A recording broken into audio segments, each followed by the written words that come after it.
Have you ever been deep in the woods, truly alone? I mean, so far out that the sounds of the city, the hum of traffic, the noise of everyday life just completely disappears. It's replaced by the whisper of the wind, the snap of a twig in the distance. It's a feeling of peace for some, but for others, it's a feeling of pure, primal isolation. The Appalachian Trail is a place of incredible beauty, a winding path of ancient mountains and deep, silent forests. Thousands of people hike it every year, looking for an escape, an adventure. They put their trust in the trail and in the people tasked with protecting it, the park rangers. We see them as figures of safety, knowledgeable, helpful guides in a vast wilderness. But the story you're about to hear, it paints a very different picture. This is a true account from a hiker who had an encounter on the trail that they'll never forget. An encounter with a ranger that was all wrong, unsettling. A meeting that turned the comfort of seeing a friendly face into a slow, burning dread. So, turn down the lights. Get comfortable. We're heading deep into the mountains for a story that proves sometimes the most terrifying thing you can find in the middle of nowhere is another person. My official title is Deputy Sheriff with the Union County Sheriff's Office, a designation I've held for the better part of 12 years. Most people around here just call me Miller.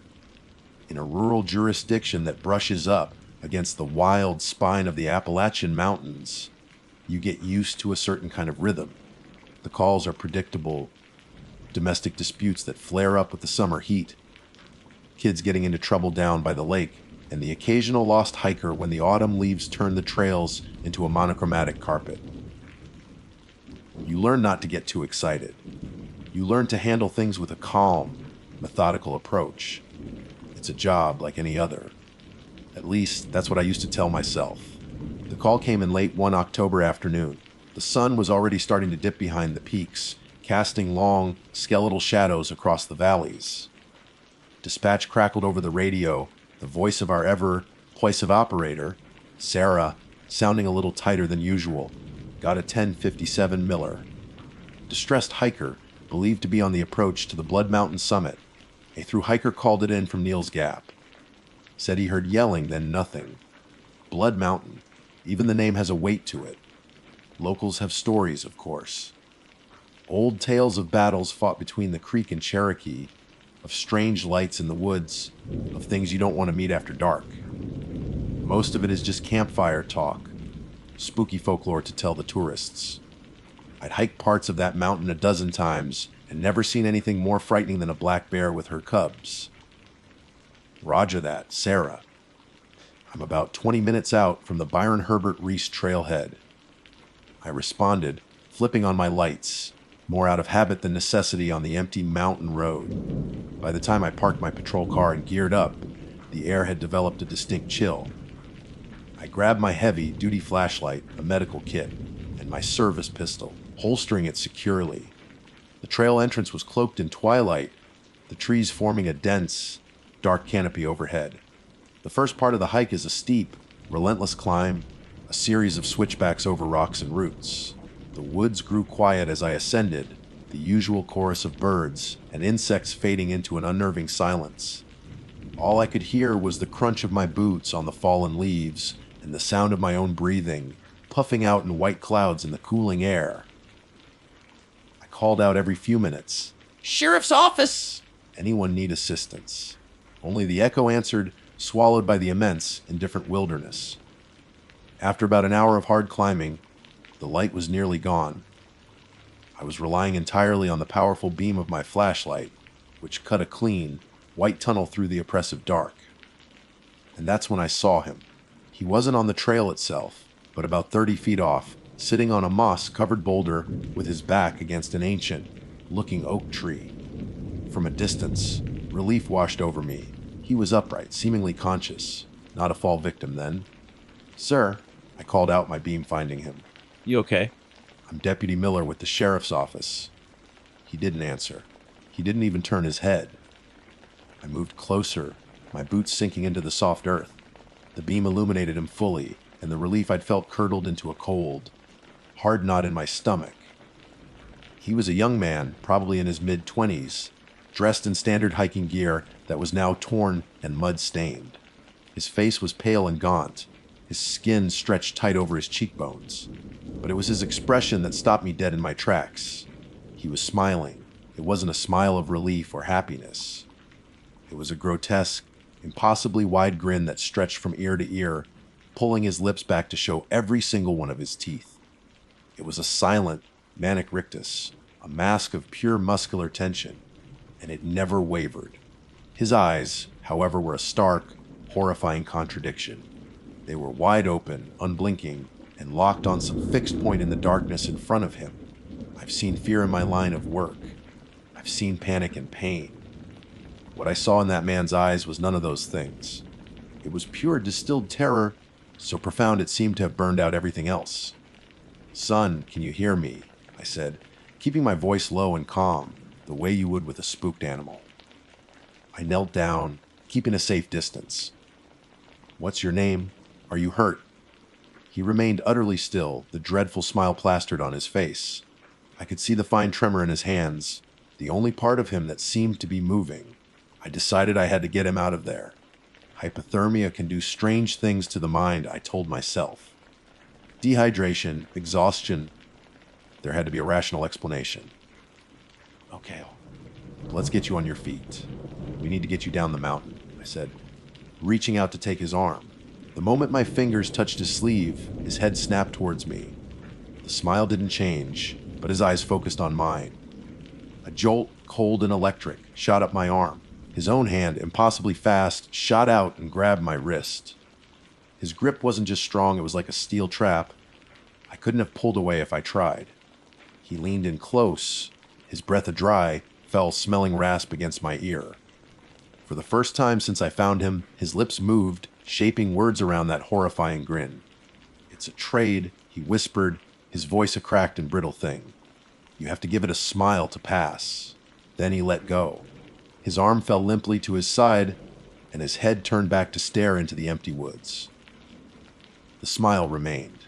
I stood there for a long moment, my heart hammering against my ribs, the echo of his words crawling around in my head. I had no idea what hit was, or what he meant by a trade. At that moment, I didn't care. I just knew I had to get him, and myself, away from that spot on Blood Mountain. Getting him to his feet and down the trail was a nightmare, but the whole way down, through the crushing darkness, his face, illuminated by the bobbing light of my flashlight, never lost that awful, terrifying smile. The trip down the mountain was the longest 2 hours of my life. The hiker, we'd later learn his name was Ethan Hayes, was strangely compliant, yet utterly disconnected. He moved when I guided him, stepped where I pointed my flashlight, but his body was just a puppet. The strings were being pulled by something else. And all the while, that horrific, painted on smile never faltered. It was illuminated in jarring flashes by the swaying beam of my flashlight, a beacon of madness in the profound darkness. The silence between us was heavy, broken only by the snap of twigs under our boots and my own ragged breathing. I tried talking to him a few more times, asking questions, trying to get any kind of response, but he remained a walking statue with a clown's grin. By the time we reached the trailhead, another deputy and an ambulance were waiting. The flashing red and blue lights seemed to make his smile even more grotesque, a garish spectacle under the strobing colors. The EMTs, both seasoned veterans I'd known for years, stopped short when they saw him. I could see the professional concern on their faces morph into pure confusion, then a quiet, creeping unease. They ran through their checklist, checked his vitals, shone a light in his terror-filled eyes, tried to get him to speak. They got the same result I did, nothing. Just a smile. As they loaded him into the ambulance, one of the EMTs, a big guy named Dave, pulled me aside. "Miller, what the hell happened up there?" "Drugs. Some new designer junk." "I don't know, Dave," I said, my voice hoarse. "Found him like this." He said something weird, but that was it. I didn't repeat the words. It's a trade. Saying them out loud felt like giving them power, like acknowledging a reality I wasn't ready to face. Dave just shook his head, his gaze lingering on the ambulance as it pulled away. its siren a mournful cry disappearing down the mountain road. I spent the next 2 hours at the station, typing up my report. I tried to be as objective as possible, sticking to the facts. Subject located appeared disoriented, non-responsive to verbal commands, exhibited a fixed facial expression resembling a smile. I left out his whispered warning. It had no place in an official document. It sounded insane. More to the point, I was starting to feel insane just thinking about it. How do you report a feeling? How do you quantify the ice, cold certainty that you had brushed up against something ancient and fundamentally wrong? The following days were a blur of routine police work, but the incident hung over me like a shroud. I couldn't shake it. Ethan Hayes was admitted to the psychiatric ward. His parents were contacted. He was an Eagle Scout, an experienced outdoorsman with no history of mental illness or substance abuse. He was, by all accounts, a normal, happy young man. Or he had been. But the real problem wasn't Ethan Hayes anymore. It was me. It started subtly. I'd be driving my patrol car late at night, patrolling the same dark, empty roads I'd driven 1,000 times before, and I'd feel it, a strange physical pull at the corners of my mouth, an impulse, sudden and bizarre, to just smile, to stretch my lips wide and aim a grin at the impenetrable wall of trees lining the road, at the oppressive darkness that pressed in on all sides of the car. The first time it happened, I caught my reflection in the rearview mirror. My own face, starting to contort into that same rictus-like expression. I shook my head, my heart pounding, and the urge passed, leaving me clammy and breathless. It got worse. I started seeing things. A flash of a grin in the reflection of a darkened store window as I drove past. The shadow of a branch on the ground that looked, for a split second, like a wide, crescent Trekot smile. I started sleeping with a nightlight on, something I hadn't done since I was 6 years old. My wife, Mary, started noticing. She'd ask if I was okay, telling me I looked exhausted, that I was jumpy. I just brush it off, blaming it on a tough case at work. How could I tell her the truth? That I was afraid of the dark, that I was terrified of what my own face might do when I wasn't paying attention. The hiker's words haunted my waking thoughts and my dreams. It's a trade. You have to give it a smile to pass. A trade for what? To pass what? Or who? I kept replaying the moment I found him sitting on that rock. His eyes weren't looking at me, or at anything else I could see. They were fixed on a spot in the empty darkness. I had stood between him and that spot. I had walked right through that space as I approached him. A week after the incident, I couldn't take it anymore. The rational part of my brain, the cop part, screamed that it was a bad idea. But a deeper, more primal part of me knew I had to go back. I had to see that spot in the daylight. I had to prove to myself that there was nothing there, that it was all just a product of stress and an overactive imagination fueled by local ghost stories. I needed to stand where I had stood, look where he had looked, and see nothing but trees and rocks. I had to go back to Blood Mountain. I had to understand the trade. Because a terrifying, sinking feeling was beginning to grow in the pit of my stomach. The feeling that when I'd helped Ethan Hayes down from that mountain, he hadn't come down alone. Something had followed us. Or worse, a part of it had latched onto me. I drove back to Blood Mountain on a Tuesday morning, a week to the day I'd brought Ethan Hayes down. I told myself the daylight would be my armor. The sun was bright, the sky was a crisp, cloudless blue, and the autumn colors of the forest seemed less ominous and more beautiful. I was a cop, I reminded myself, and I was going back to the scene of an incident to re-examine the evidence. That's what I put in the duty log, at least. But I knew this wasn't about evidence. This was about facing down a ghost, whether it was in the mountains or in my own head. The climb felt different this time. The trail was just a trail. The woods were just woods. I heard birdsong. I passed a young couple hiking down, and we exchanged pleasant, normal hellos. Everything was aggressively, stubbornly ordinary. For a while, I let myself believe that was all it ever was, that I'd let stress and a strange encounter get the better of me.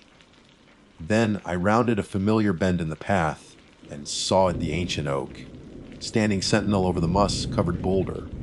My heart began to pound a slow, heavy drum beat against my ribs. I stepped off the trail, the ground soft under my boots. The air grew still. The birdsong didn't just stop. It felt like it had been erased.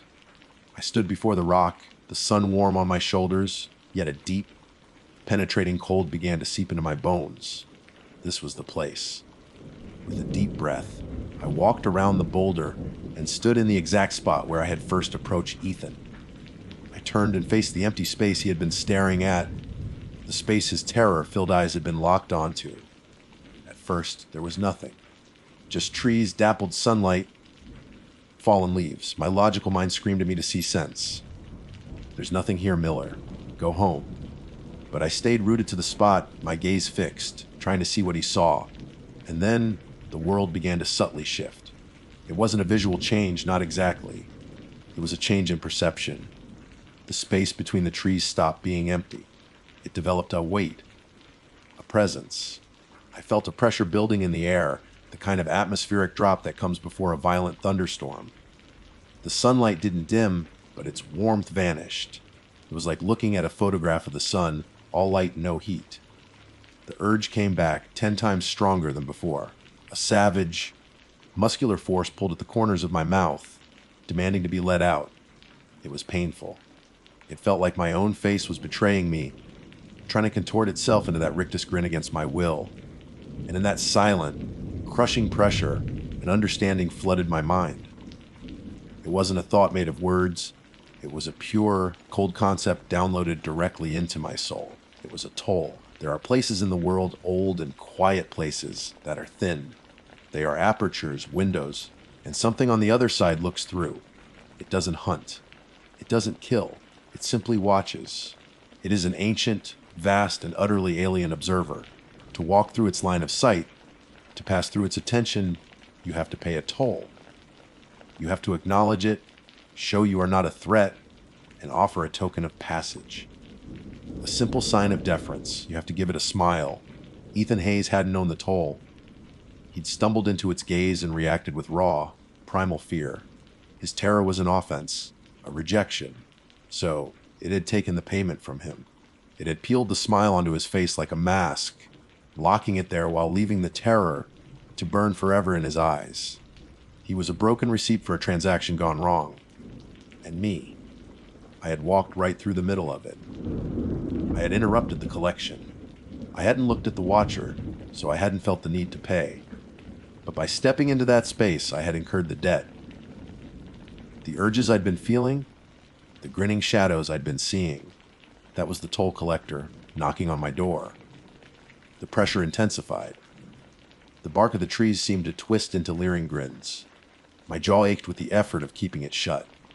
I knew, with a certainty that defied all logic, that I had a choice.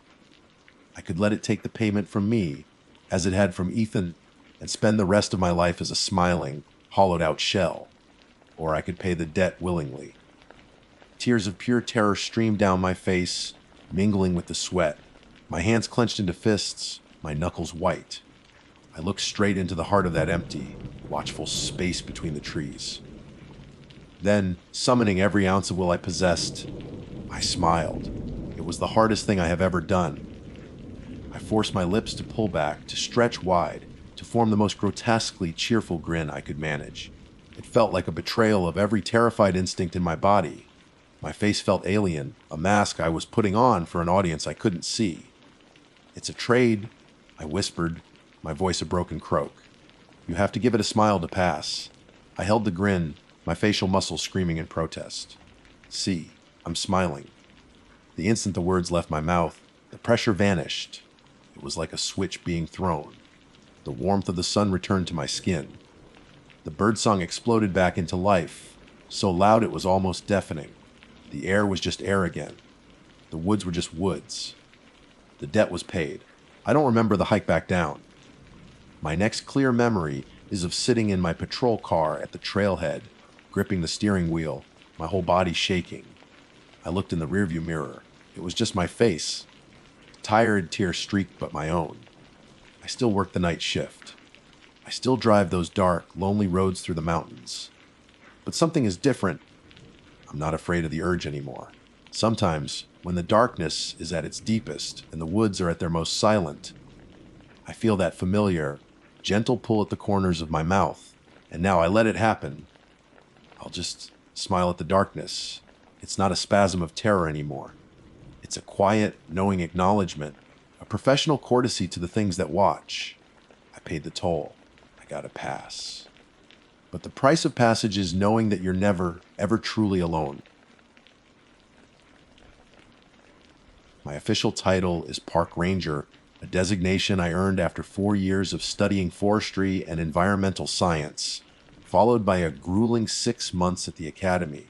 My name is Maya, but out here, on the winding spine of the Appalachian Mountains, that name is a ghost. Most through hikers and even the seasoned rangers I work with adopt what are known as trail names. They're a rite of passage, a shedding of the city skin. They can be descriptive, funny, or born from a memorable mistake. I chose Pathfinder. It felt strong, capable, and anonymous. It was a shield. My first assignment was a dream posting a rugged, breathtakingly beautiful stretch of the Appalachian Trail in northern Georgia. The senior ranger, a man named Coop, whose face was a roadmap of wrinkles carved by decades of sun and worry, handed me the keys to my station. "It's quiet up here," he'd said, his voice a low rumble like shifting rock. "Mostly you're dealing with lost hikers, the occasional bear getting too curious and mending what the weather breaks. But this section, it has its own personality." He paused, looking out towards the dense canopy of green. "The mountains have a voice, kid. Just hope it never learns yours." I dismissed it as the kind of cryptic folklore old timers love to spook the rookies with. For the first few months, his words were just a poetic footnote to an idyllic job. I fell into the rhythm of the trail. My days were spent clearing fallen logs, checking the integrity of shelters, and offering guidance to hikers whose eyes held the wary, blissful glaze of people pushing their limits. The solitude was a balm. The air was so clean it felt like a physical tonic in my lungs. And then there was the wind. In this particular region, there's a long, exposed ridge that the locals and veteran hikers call the Whispering Gap. The name is unnervingly accurate. Due to some unique topography, the wind passing through the rocks and ancient, gnarled trees almost always sounds like it's murmuring. It's an auditory illusion, a form of pareidolia. Your brain, desperate to find patterns, picks out what sound like fragments of speech from the chaos of the moving air. Most of the time, it was just a low, sibilant hiss, like thousands of people whispering secrets just too far away to understand. It was eerie, but like the constant buzz of cicadas in summer, it soon became part of the background noise of my life. I learned to ignore it. My first truly unsettling experience happened on a cool afternoon in late September. The flood of summer through, hikers had dwindled to a trickle of determined stragglers heading south. I was on a routine patrol about 5 miles from my station, checking on a trail marker that a hiker had reported as damaged. The sun was slanting through the trees, casting long, distorted shadows that danced like specters. The air was still, and for once, the Whispering Gap was quiet. It was the silence, ironically, that put me on edge. As I knelt to examine the splintered post, a sudden gust of wind swept up the mountainside, funneling through the gap with a force that made the trees groan. The whispers returned, louder and more insistent than I'd ever heard them. It was a cacophony of sound, 1,000 incoherent voices all speaking at once. I tried to tune it out, focusing on the task at hand, and then, as if a conductor had silenced an orchestra to feature a soloist, the noise coalesced. For a single, horrifying second, the chaos resolved into a single, distinct word: Pathfinder. It was as clear as if someone had spoken it right behind me. I spun around, my heart hammering against my ribs. My hand instinctively went to the pepper spray on my belt. There was no one there. The trail was empty in both directions. The ridge fell away into a sea of green and gold foliage on one side and climbed a steep, rocky embankment on the other. There was nowhere for anyone to hide. I stood frozen for what felt like an eternity, straining my ears, my eyes scanning the woods. Nothing. The wind died down, returning to its usual meaningless hiss. It was just the wind, I told myself, my voice shaky even in my own head. You're tired. It's the gap playing tricks on you. I repeated it like a mantra, but the conviction wasn't there. The word had been too perfect, the timing too precise. I packed my tools and practically jogged the 5 miles back to my station, the setting sun painting the woods in shades of orange and blood red that night. I double-checked the locks on my door for the first time. Weeks went by. The autumn colors peaked and then began to fade, littering the forest floor with a carpet of dying leaves. I saw fewer and fewer hikers. The solitude I once cherished began to feel like a heavy blanket of isolation. I had another run in with Coop during a supply drop. I casually mentioned my experience in the gap. He chuckled, though it didn't quite reach his eyes. "Yeah, that'll happen," he said. Heard a guy once swear it offered him a beer and a hot dog. Your brain hears what it wants to hear, or what it's afraid of hearing. His casual dismissal should have reassured me, but it didn't. The event that shattered my fragile peace happened yesterday. A call had come in about a small rock slide that had partially blocked the trail much further out than my usual patrol route. It meant a long hike, and I knew I'd be pushing daylight on the return trip. I geared up and set out, the work itself providing a welcome distraction. Clearing the rocks was strenuous, and by the time the trail was passable, the sun was already touching the tops of the western mountains. The hike back was a race against the encroaching night. Of course, my route took me right through the heart of the Whispering Gap. As I entered its domain, the wind began to rise, and with it, the familiar, unsettling murmurs. But this time, I wasn't just hearing random noise. I was on high alert, my senses screaming. Every snap of a twig sounded like a footstep.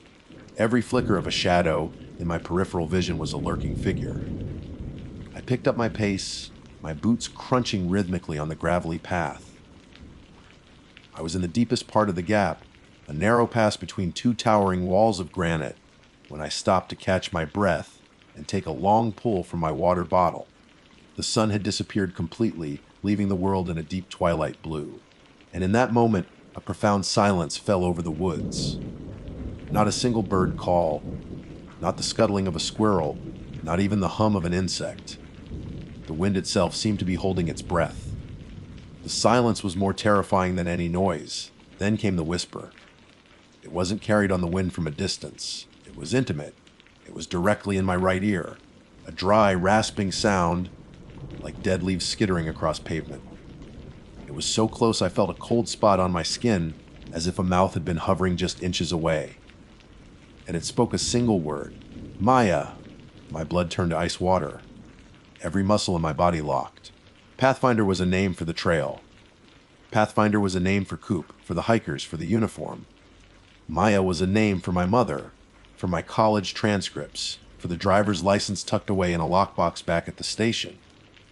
It was a name no one here knew. It was a name I hadn't heard spoken aloud in almost a year. It was the key to the person I was before I became the shield. I didn't scream.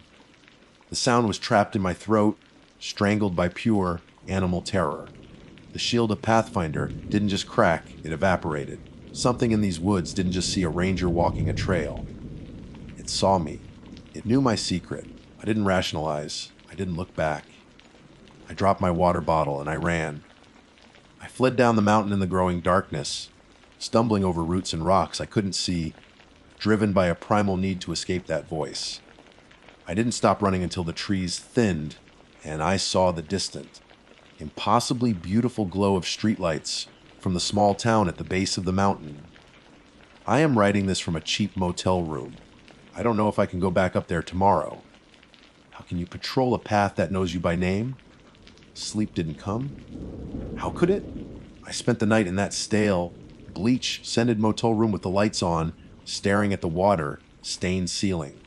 Every creak of the building, every car that rumbled past on the highway, was the dry, rasping whisper returning. The name Maya echoed in the confines of my skull, a word that had been weaponized against me. The safety I'd felt in my anonymity as Pathfinder had been stripped away, leaving me raw and exposed.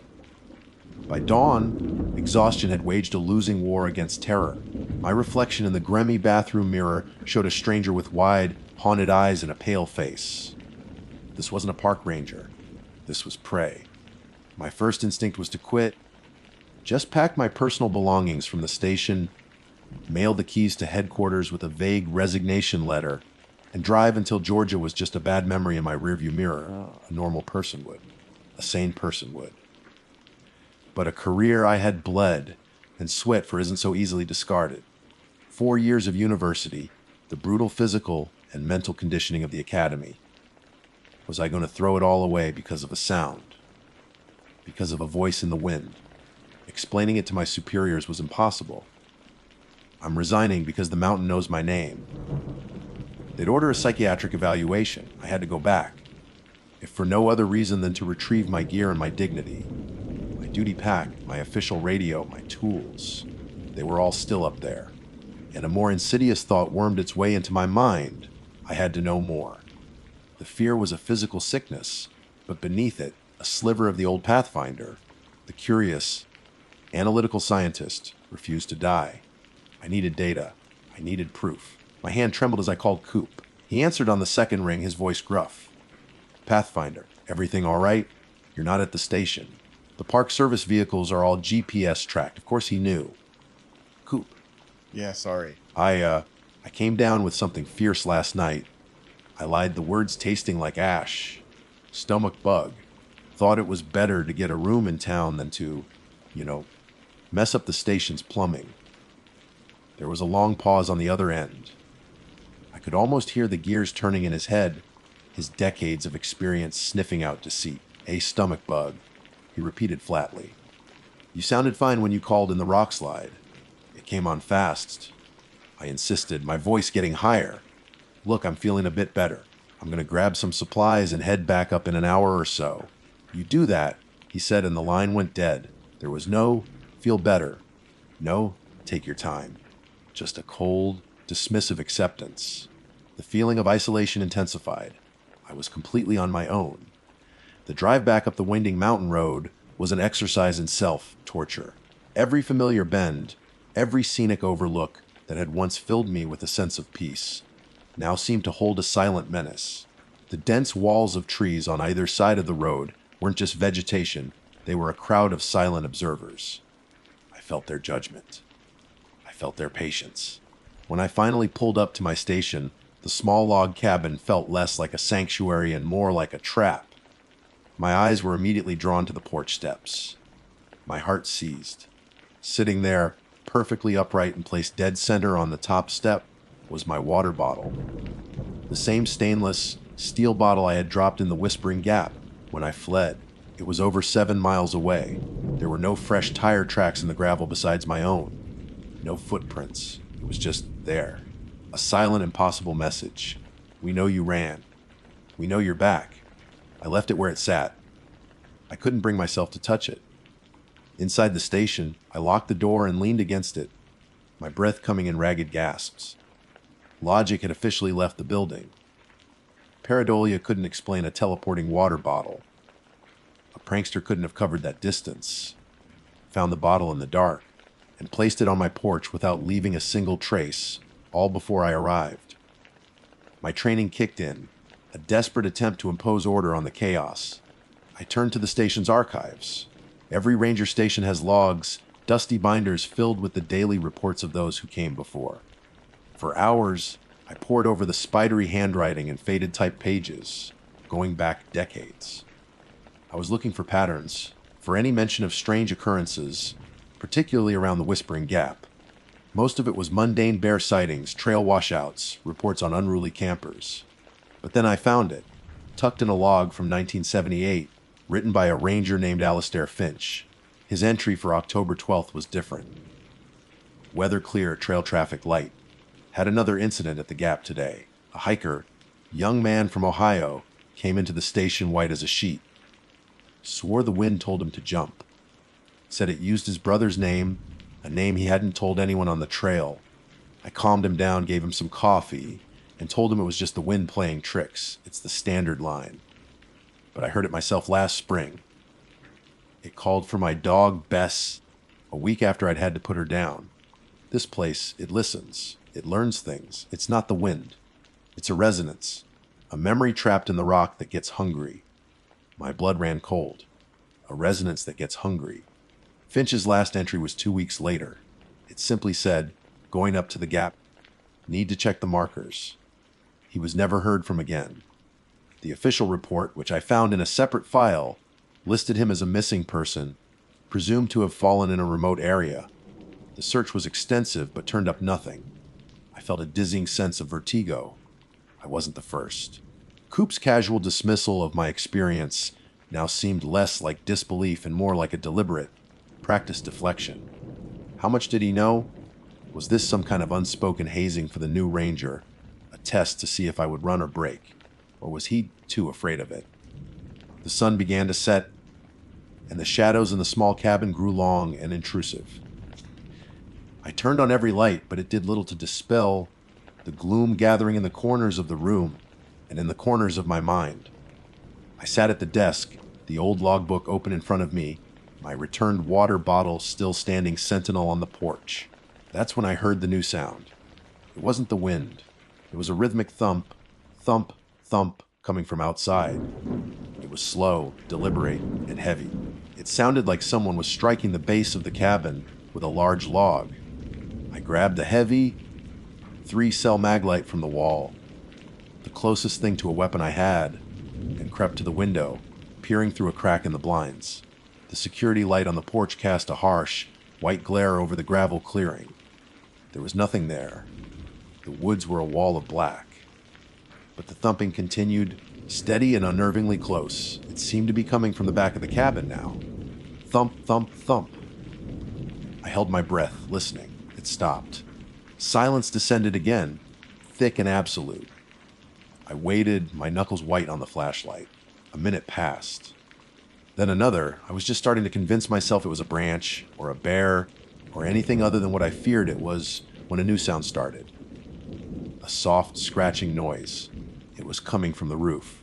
The sound of scratching on the roof was the breaking point where rational thought gives way to pure, primal instinct. It wasn't the sound of an animal. An animal, a squirrel, a raccoon, even a bear cub somehow on the roof would be frantic, intermittent. This was methodical, a slow, deliberate scrape, scrape, scrape. Like a single, long fingernail being dragged across the shingles. It moved from one end of the small cabin to the other, then back again. It was pacing. My throat was too tight to breathe. I was a cornered animal.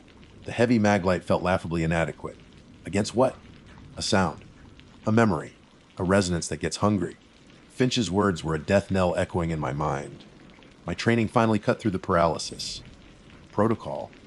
In a crisis situation, you make contact. I fumbled for the radio on the desk, my hand shaking so violently I almost knocked it to the floor. I thumbed the transmit button. Coop, come in. This is Pathfinder. Do you copy? Over. My voice was a choked whisper. Static hissed back at me. I tried again, louder this time, trying to project a confidence I absolutely did not feel. Coop, this is Pathfinder at Station 4. I have a situation here. I need assistance. Do you copy? Over. The scratching on the roof stopped. The silence that followed was somehow worse. Then, a crackle from the radio, not static. A voice. It was faint, distorted, like a signal from a great distance. It wasn't Coop. It was a woman's voice, frail and laced with static.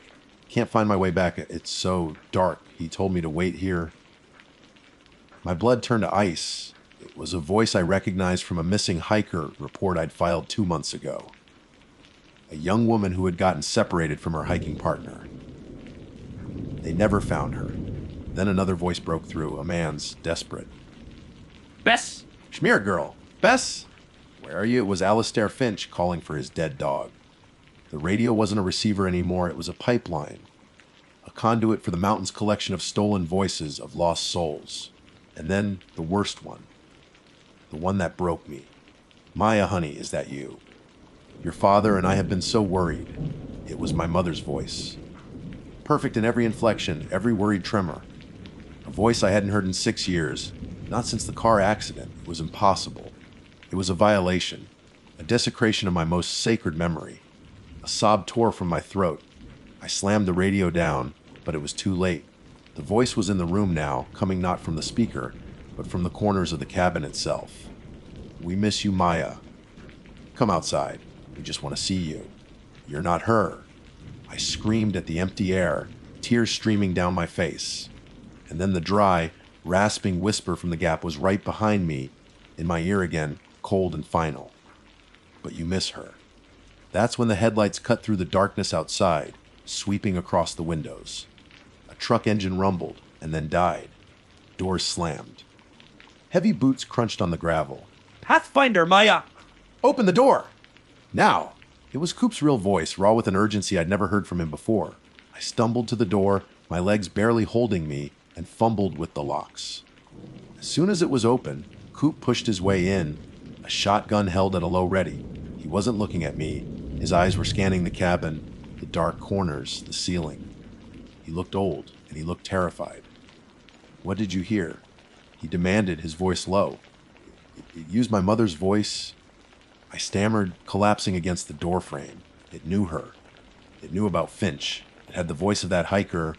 Coop nodded grimly, his face a mask of grim resignation. He lowered the shotgun. "I was afraid of this. When you called about the stomach bug, I knew.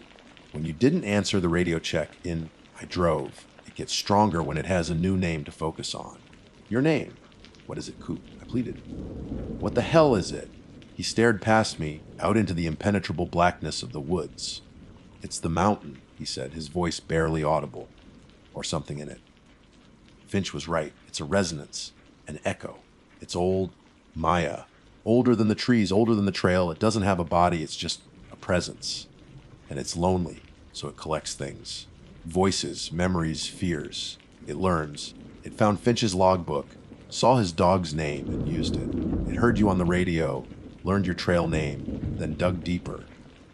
It listens to hikers talking, learns their secrets, their loved ones. It uses what you love to lure you out. It wants to add you to its collection. And Finch, I whispered, already knowing the answer. He got too curious. Coop said, his eyes filled with a deep sadness. He went looking for it. He thought he could study it, understand it. You don't study a forest fire, kid. You just get out of its way. He walked right into the gap and never walked out. My returned water bottle was still on the porch step. A trophy. A warning. You have to leave, Coop said, finally looking at me. His eyes were clear and deadly serious. Tonight. Right now. You can't work here. It has your name now. Your real name. It has a taste for you. It will never stop. It will use everything you've ever loved against you until it drives you mad, or you walk out that door and into the trees. There was no argument to be made. The logic of my entire world had been rewritten in a single night. I grabbed my car keys and my wallet, not even bothering to look at the life I was leaving behind. My uniform, my career, my dream, it was all just dust. Coop followed me to my car. "Don't file a report," he said. "Don't tell them why you're leaving. Just quit. Say it wasn't for you. If you try to explain, they'll just send someone else. Someone new. And it will start all over again." He was protecting the next rookie. This was his burden, the terrible secret he kept. I got into my car, my body moving on autopilot. I looked at the station one last time, a tiny island of light in an ocean of predatory darkness. I could feel it watching me. The mountain, the resonance, the hunger. As I drove away, down the winding road and away from that haunted place, I turned on the car radio, desperate for a normal, human sound. A pop song was playing, but underneath the music, faint and almost imperceptible in the hiss of the signal, I could hear it. A dry, sibilant whisper, and it was humming a lullaby my mother used to sing to me when I was a child. My name is Sarah Jennings, and for the better part of a decade, I've served as a volunteer ranger and trail maintenance lead in the Great Smoky Mountains National Park. It's not a paid position, but for me, it's a calling. The mountains are in my blood. My grandfather helped build some of the very trails I now maintain. He taught me how to read the forest, to understand its rhythms, its moods, and most importantly, to respect its power. I've spent more nights under a canopy of Appalachian stars than I have under a shingled roof. I've seen bears, weathered freak electrical storms, and helped countless lost hikers find their way back to civilization. I thought I knew these woods. I thought I had seen it all. I was wrong. It all started last autumn after a storm of biblical proportions rolled through the region.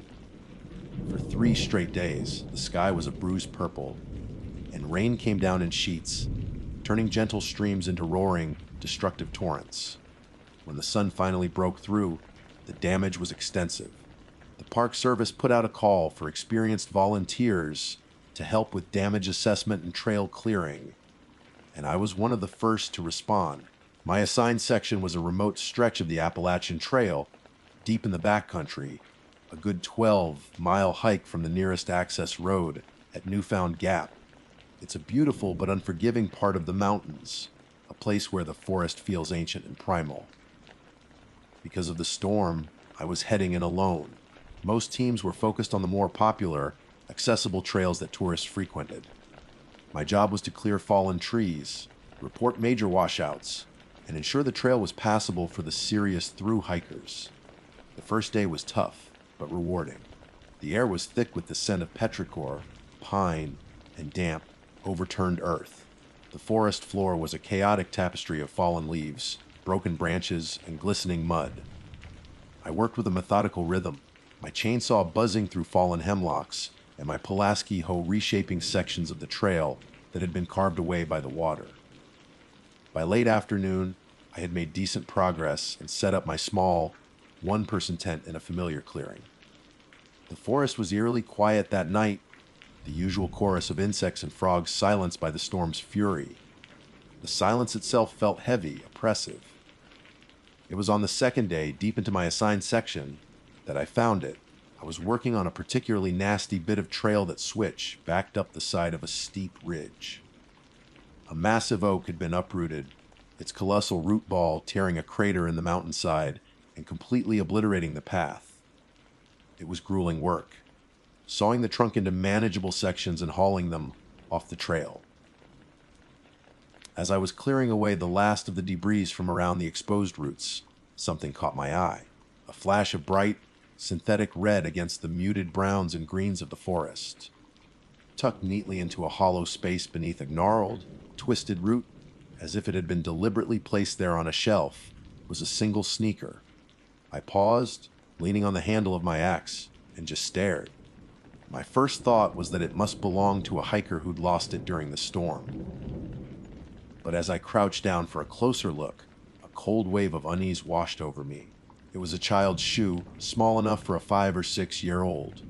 It was a classic, high-top style, cherry red with clean white laces, and it was perfectly, immaculately clean. That was the part that made no sense. For 3 days, this exact spot had been battered by torrential rain and wind. The ground all around it was a soupy mess of mud and decomposing leaves. The root it was under was caked in dirt, yet the shoe looked like it had just been taken out of the box. There wasn't a single speck of mud on the canvas, no water staining, no sign of wear and tear.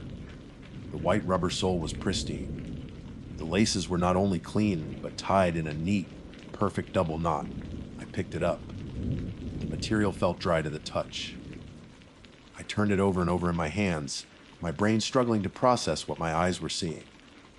This wasn't possible. Nothing could have survived that storm and remained in this condition.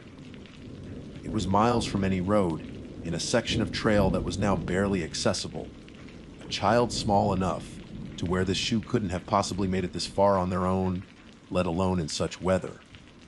My heart started to beat a little faster. I scanned the area, my gaze piercing through the dense undergrowth. "Hello," I called out, my voice sounding small and thin in the vast wilderness. Was anyone there? Only the sound of water dripping from the leaves answered me. I pulled out my radio, my hands trembling slightly. "Dispatch, this is Volunteer Lid Jennings. Over." The radio crackled to life. "Go for dispatch, Sarah. Everything okay out there?" "I'm fine," I stammered, trying to keep my voice steady. "I found something. A piece of children's clothing. A single red sneaker. It's out of place." "Out of place how, Sarah?" How could I even explain it? It's brand new, perfectly clean, on the back of Ridge Trail, 12 miles in. There's no way it should be here, especially not after the storm. Can you check if there are any active missing child reports for the area? Or anywhere nearby? There was a pause, and I could hear the faint clicking of a keyboard on the other end. The silence stretched on, filled only by my own ragged breathing. Negative, Sarah. The dispatcher's voice finally came back, calm and professional. No active Amber Alerts. No missing persons reports matching that description in Tennessee or North Carolina in the last 72 hours. Are there any other signs of a campsite or a hiker in distress? No. I whispered, looking around at the wild, untamed forest. Nothing. Just the shoe. All right. Document the location, take a photo if you can, and bag the item. Standard procedure. Proceed with caution. Let us know if you find anything else. Dispatch clear. I did as I was told, my mind racing. I took a photo with my phone, the vibrant red of the shoe looking alien and wrong against the forest floor. I carefully placed it in a zip, top evidence bag from my pack. But I couldn't shake the feeling. This wasn't lost property. It felt different. It felt like a message. It felt like a trap. As I stood up, stuffing the bag shoe into my pack, I felt a sudden, prickling sensation on the back of my neck. The distinct, unmistakable feeling of being watched. I spun around, my hand instinctively going to the canister of bear spray on my hip. The forest was still. Nothing moved, but the feeling remained, an invisible weight pressing in on me from the shadows between the trees. The woods I had known my whole life suddenly felt alien, hostile. Something was out here, and it knew I had found its little red shoe. The feeling of being watched didn't fade. It intensified, a physical pressure against my skin. Every nerve in my body screamed at me to run, but my training, my decade of experience in these mountains, kept my feet rooted to the spot. You don't run in the woods. Running means you're prey. I forced myself to take slow, deliberate breaths, my eyes scanning the dense wall of trees and rhododendron thickets that bordered the trail. The forest remained still, a picture of deep, green tranquility that felt utterly fraudulent. The silence was the worst part. It wasn't the natural quiet of the deep woods. It was a held breath silence, a predator's pause. Whatever was watching me was waiting to see what I would do. My rational mind tried to fight back against the rising tide of panic. It's a bear, I told myself. A cougar. You're a lone woman in the backcountry. Your senses are just on high alert. But my gut knew better. No animal leaves a clean shoe as a calling card. No animal watches with such patient, intelligent malevolence. With the bag sneaker heavy in my pack and the sun beginning its slow descent behind the ridge, I knew I had to move. Staying here was not an option. My plan had been to work for another hour before heading back to my campsite. But the plan had changed. My only goal now was to get back to the relative safety of my tent before dusk. I gathered my tools, my movements stiff and jerky. Every snap of a twig under my boots sounded like a gunshot in the oppressive quiet. I slung my pack on, the weight of it usually a comfort, but now it just felt like an anchor. I didn't look back at the uprooted oak. I didn't want to see if a small figure had stepped out from behind it. I just fixed my eyes on the trail ahead and started walking, my pace much faster than my usual steady rhythm. The 2 miles back to my camp were the longest of my life. The forest, my sanctuary, had transformed into a labyrinth of perceived threats. Every shadow seemed to coalesce into a hunched figure. A flash of a cardinal's wing in my periphery became a scrap of red fabric. I kept thinking I heard footsteps behind me, a light, scuffing sound that was just slightly out of sync with my own. But every time I spun around, there was nothing but the empty, muddy trail. Once, I heard a sound that chilled me to the bone. It was the faint, melodic sound of a child humming. It was just a few notes, carried on the breeze, so faint that I thought I might have imagined it. I stopped dead, straining my ears. Nothing. Only the whisper of the wind through the pines. I told myself it was a bird, a strange echo, my mind playing tricks on me. But I didn't believe it. I started walking faster. When I finally stumbled into the clearing where I'd pitched my tent, A wave of relief washed over me. It was a small, defensible space. My little yellow tent stood exactly as I had left it, a tiny beacon of civilization in the encroaching gloom. Everything looked normal, but it wasn't. As I got closer, my relief curdled back into dread. My backpack, which I had left just inside the tent's vestibule, had been moved. It was now sitting upright in the exact center of my sleeping bag, placed with an unnatural precision. My blood ran cold. I dropped my tools and crept forward, unzipping the tent flap with trembling fingers. I peered inside. Nothing else was disturbed. My stove, my food bag, my water filter, all untouched. But the pack sat there like some sort of offering. I scanned the area again. No tracks other than my own from the morning. No sign of a forced entry. Someone or something had unzipped my tent, moved my pack, and zipped it back up again. My hand hovered over the radio on my shoulder strap, but what would I say? Something moved my bag. They'd think I was losing my mind. I needed to be sure. I needed more. With my heart hammering against my ribs, I reached into the tent and cautiously inspected my pack. I checked every pocket, every strap. Nothing was broken, nothing was stolen. And then I saw it. Tied to the main zipper pull, the one I use a dozen times a day, was a single, clean, white shoelace. It was threaded through the hole in the zipper and tied into a perfect, neat little bow. It was the exact same kind of lace from the red sneaker. The air rushed out of my lungs. This was impossible. This was intimate. This was a clear, undeniable message. I can get to you. I can get to your things. I can get to you whenever I want.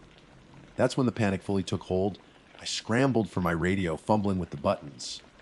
Dispatch, this is Jennings. Dispatch, come in, over. My voice was a high, pitched, rag thing I barely recognized. We read you, Sarah. What's your status? Someone's been in my camp. They were in my tent. They left something on my pack. I'm not alone out here. Sarah, calm down. The voice said, but it was edged with a new concern. What did they leave? Are you in immediate danger? A shoelace, I choked out, knowing how insane it sounded. It's tied to my bag. It matches the shoe I found earlier. You have to believe me, this isn't a hiker. Something is wrong out here.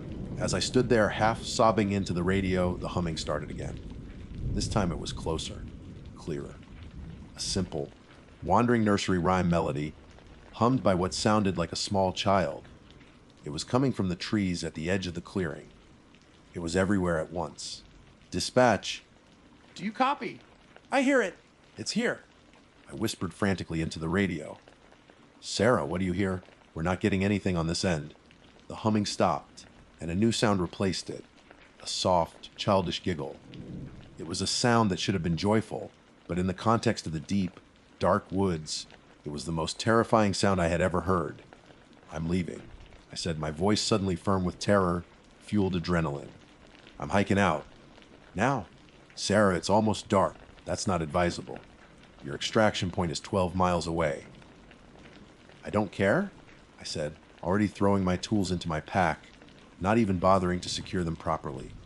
I wasn't staying here another minute. I am not staying in these woods tonight. I left the tent. I left my sleeping bag. I left everything except what was in my pack. I strapped on my headlamp, its powerful beam cutting a stark, white tunnel into the gathering darkness. The forest that had been my home was now enemy territory, and as I ran from the clearing, plunging back onto the trail and into the night, I could hear the giggling behind me, following me into the dark. Running in the dark on a treacherous trail is suicide. Every ranger knows this. But staying was a death sentence of a different kind, one I was unwilling to accept. The beam of my headlamp bounced erratically, illuminating a dizzying tunnel of mud, roots, and slick rocks. Behind me, the giggling persisted. It wasn't a constant sound, but it would erupt at intervals, sometimes seeming to be right at my heels, other times echoing from the ridges above, as if whatever was making it could move with impossible speed. My lungs burned. My legs, conditioned by years of hiking, were turning to lead. Panic is a poor fuel source. It burns hot and fast, and I was running on empty. I tripped and fell more times than I could count, each impact sending a jolt of pain through my body and a fresh wave of terror through my mind. The forest itself seemed to be working against me. Thorny vines snagged my clothes like grasping claws, and low, hanging branches seemed to swing down at my face. The radio crackled on my shoulder. "Sarah, what's your position?" Talk to me? "I'm running," I gasped, scrambling back to my feet after a particularly nasty fall. "I'm heading for Newfound Gap. It's behind me. Sarah. We have a patrol car heading to the trailhead, but you're still hours away. You need to find a safe place to wait." There is no safe place! I screamed, the words tearing from my raw throat. Then I heard it again, closer than ever. The humming. It was a lullaby, a soft, sweet tune that a mother would hum to her child. But it was threaded with an ancient malice. It was the sound of a Venus flytrap secreting its nectar. It was a lure. My grandfather's stories flooded my mind, campfire tales I dismissed as folklore. He used to talk about the haints of the mountains, spirits that lingered in the deep hollers. He said some were just sad echoes, but others were hungry. They would mimic the sounds of lost children or wounded animals to draw you away from the trail, to lead you into the dark places, where you would never be found. Never trust a sound that's too sweet in a place this wild, he'd warned me. I pushed myself harder, fueled by a primal fear. The trail began a steep descent, and I half ran, half slid down the muddy switchbacks. The giggling had stopped, but the silence was somehow worse. The feeling of being watched was back, but it wasn't just behind me anymore. It was all around me. I felt it in the trees, in the rocks, in the very air I was choking down. After what felt like an eternity, I risked a glance at the GPS on my watch. I had covered 6 miles. 6 more to go. It was an impossible distance. My body was screaming in protest. I had to rest, just for a moment. I ducked behind a massive boulder next to the trail, switched off my headlamp, and plunged the world into absolute darkness.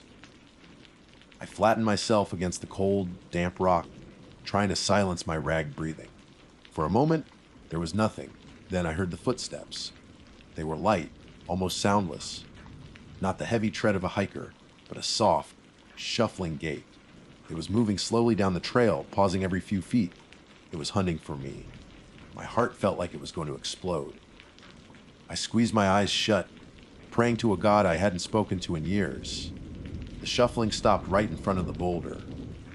I held my breath, every muscle tensed. I could feel its presence on the other side of the rock, a cold spot in the air, a psychic void. Then I heard a soft, inquisitive sniff, and another. It was smelling for me. Slowly, I risked opening my eyes just a crack.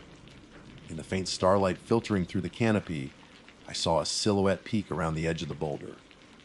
It was small, the size of a child, but its proportions were all wrong. Its arms were too long, hanging almost to its knees. Its head was too large for its thin, spindly body.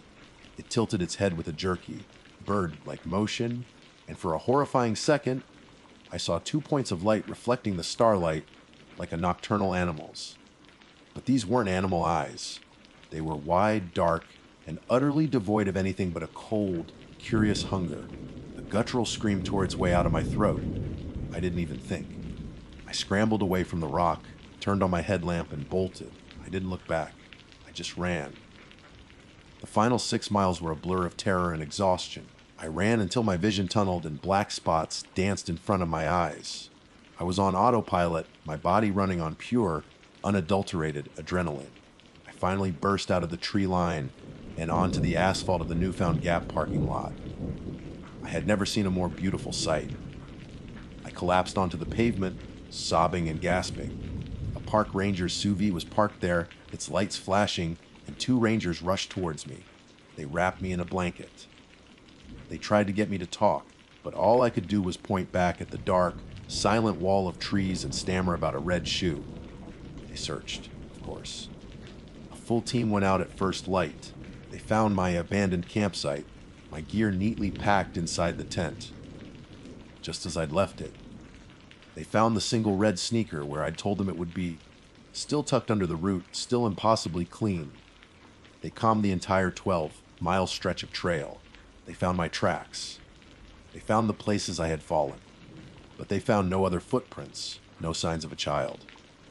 No trace of the thing with the long arms and the wide, dark eyes. I quit my volunteer position the next day. I couldn't go back. The mountains, my lifelong sanctuary, were now a place of profound terror. The official report lists the incident as a stress-induced panic attack brought on by exhaustion and the isolation of the backcountry. The two perfectly clean, matching red sneakers. They found the other one sitting on a trail marker sign a mile from the parking lot, are logged as unclaimed found property. I live in the city now. I have 3 locks on my door. Most nights are fine, but sometimes, when the wind blows just right, I think I can hear the faint, melodic sound of a child humming a lullaby. And I know, with a certainty that freezes the blood in my veins, that it wasn't hunting me to kill me. It was just playing a game, and it let me win. My name is Benjamin Carter. According to the National Park Service, my official title is Park Ranger, assigned to the vast and often unforgiving wilderness that encompasses the Appalachian Trail in the Great Smoky Mountains. I'm writing this account not as a formal report. God knows the official report is sterile, clinical, and devoid of the truth that chills my soul. I'm writing this because the ink on that report feels like a lie, a thin veneer of bureaucracy spread over a gaping wound of impossibility. I need to tell someone what really happened. Or rather, what didn't happen. Some names and specific locations have been altered for the privacy of the families involved, but the core of this story, the terrifying, inexplicable heart of it, remains unchanged. Before this incident, my job was a dream realized. I'd grown up reading tales of the great outdoors, of mountain men and pioneers. Being a ranger was my way of touching that history. My days were a rhythm of routine and wonder. I'd patrol trails, clear fallen trees, check on permits, and educate hikers on the principles of leave no trace. I loved the solitude, the cathedral-like silence of the ancient forests, the crisp morning air that felt like the world's first breath. I respected the mountains. I thought I understood them. I knew about the dangers, sudden weather changes, black bears, venomous snakes, the simple but lethal risk of getting lost. These were tangible threats, things you could prepare for, things that made sense. They were part of the contract you signed with the wild. The call that started it all came on a Tuesday afternoon in late autumn. The air was turning sharp, and the vibrant tapestry of fall colors was beginning to fade into the muted browns and grays of impending winter. It wasn't an emergency call, not at first. It was a concerned sister from Ohio. Her brother, Liam, and his girlfriend, Chloe, were on a week-long trek. They were experienced hikers, well-equipped and responsible. They had a set itinerary and had been checking in every 2 days via their satellite messenger. Their last message had been 4 days ago, and they were now 2 days overdue for their next check-in. We get calls like this occasionally. More often than not, it's a dead battery, a broken device, or hikers simply losing track of time, so enthralled by the beauty around them that their schedule slips. My senior partner, a man named Jedidiah, or Jed, took the call. Jed had been a ranger for 30 years. He had lines on his face that looked like they'd been carved by the very mountains we patrolled, and he possessed a calm that seemed unshakable. He listened patiently, his expression unchanging, before assuring the sister we'd look into it. Probably just found a scenic spot and decided to linger, he said to me after hanging up, but his eyes told a different story. There was a flicker of something else in there, something that wasn't part of the standard operating procedure. Our first step was the trailhead parking lot. Liam's beat-up blue Subaru was still there, coated in a thin layer of dust and fallen leaves. A quick check of the trail registry confirmed they had signed in, noting their intended route and an expected exit date of the previous day. Everything was in order, exactly as it should be. This was the point where a simple case of tardiness should have resolved itself. But it hadn't. "All right, Ben," Jed said, clapping a hand on my shoulder. "Let's gear up. We'll hike to their last known campsite. Should be about 8 miles in, near Ramsey Cascades." The hike-in was beautiful, in a haunting sort of way. The trail was a narrow ribbon of earth winding through giants. The trees, mostly bare now, creaked and groaned in the wind like old bones. We walked for hours, calling out their names periodically. Chloe! Our voices were swallowed by the immense silence of the woods. Usually, the forest is alive with sound. The chatter of squirrels, the call of a distant bird, the rustle of unseen things in the undergrowth. But as we got deeper in, an unnatural quiet began to settle. It was a heavy, oppressive silence, the kind that makes the hairs on your arms stand up. Jed noticed it too. He stopped, holding up a hand. "You feel that?" he whispered. I nodded, my own voice caught in my throat. "It's quiet.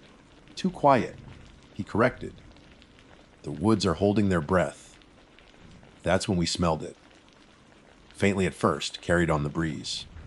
The unmistakable scent of wood smoke and cooking food. It was a comforting, domestic smell that was completely at odds with the unnerving stillness around us. Hope surged through me. They were fine. They were right there, probably cooking a late lunch, oblivious to the worry they'd caused. We picked up our pace, following the scent as it grew stronger. We rounded a bend in the trail, and there it was. A small clearing not 50 feet from the path. A bright orange two-person tent was perfectly pitched. Beside it, a small campfire had burned down to a bed of glowing orange and red embers. A small black cooking pot sat on a grate over the coals, a gentle plume of steam rising from its contents. It was a picture of peaceful backcountry camping. Liam! Chloe! I called out, feeling a wave of relief. "Park rangers." There was no answer, just the whisper of the wind through the skeletal branches above. We approached the campsite cautiously. "Hello," Jed called, his voice louder, more authoritative. Still nothing. The scene was utterly, completely serene, and that's what made it so terrifying. We found the tent flap unzipped. I peered inside. 2 sleeping bags were laid out, one blue, one green, slightly unkempt as if their owners had just climbed out. At the foot of the bags were 2 large backpacks, leaning against the side of the tent. Outside, next to the fire, 2 tin plates and sets of cutlery were laid out on a flat rock, ready for a meal. The pot of stew over the fire was still warm. Not just lukewarm, but properly warm, as if the spoon resting next to it had been stirring it only moments before. Jed moved around the small clearing, his eyes scanning everything. I saw him stop near a large oak tree where their main packs were resting. He pointed. Lying on top of one of the packs were 2 smartphones, side by side. Next to them, 2 wallets. It was all there. Identification, credit cards, cash, car keys. Everything a person would need to exist in the modern world. Left behind. It looked like they had just stepped away for a second. Maybe to answer a call of nature, or to fetch more water from the nearby stream. But we checked. We called their names until our throats were raw. We followed the small path to the stream and saw no tracks. We circled the camp in ever-widening loops. Nothing. They were gone. It wasn't a scene of a struggle. There were no signs of an animal attack, no overturned gear, no blood. It was a scene of life, interrupted mid-motion. They had simply vanished. As the last of the sunlight bled from the sky, and the embers of their fire pulsed like a dying heart, a cold, profound dread settled in my gut. They hadn't just left. They had ceased to exist, right in the middle of their lives. And in that suffocating silence, I felt a certainty that I have never been able to shake. Whatever had taken them, it wasn't something that left a trace. The decision to stay the night was unspoken. Hiking 8 miles back through that oppressive, listening darkness was unthinkable. Jed, ever the professional, made the official call via his radio. His voice was steady, but the words he used, unattended campsite, non-responsive hikers, felt like a gross understatement of the cosmic wrongness of the scene. He requested a full search and rescue team to mobilize at dawn. The dispatcher on the other end was calm, procedural.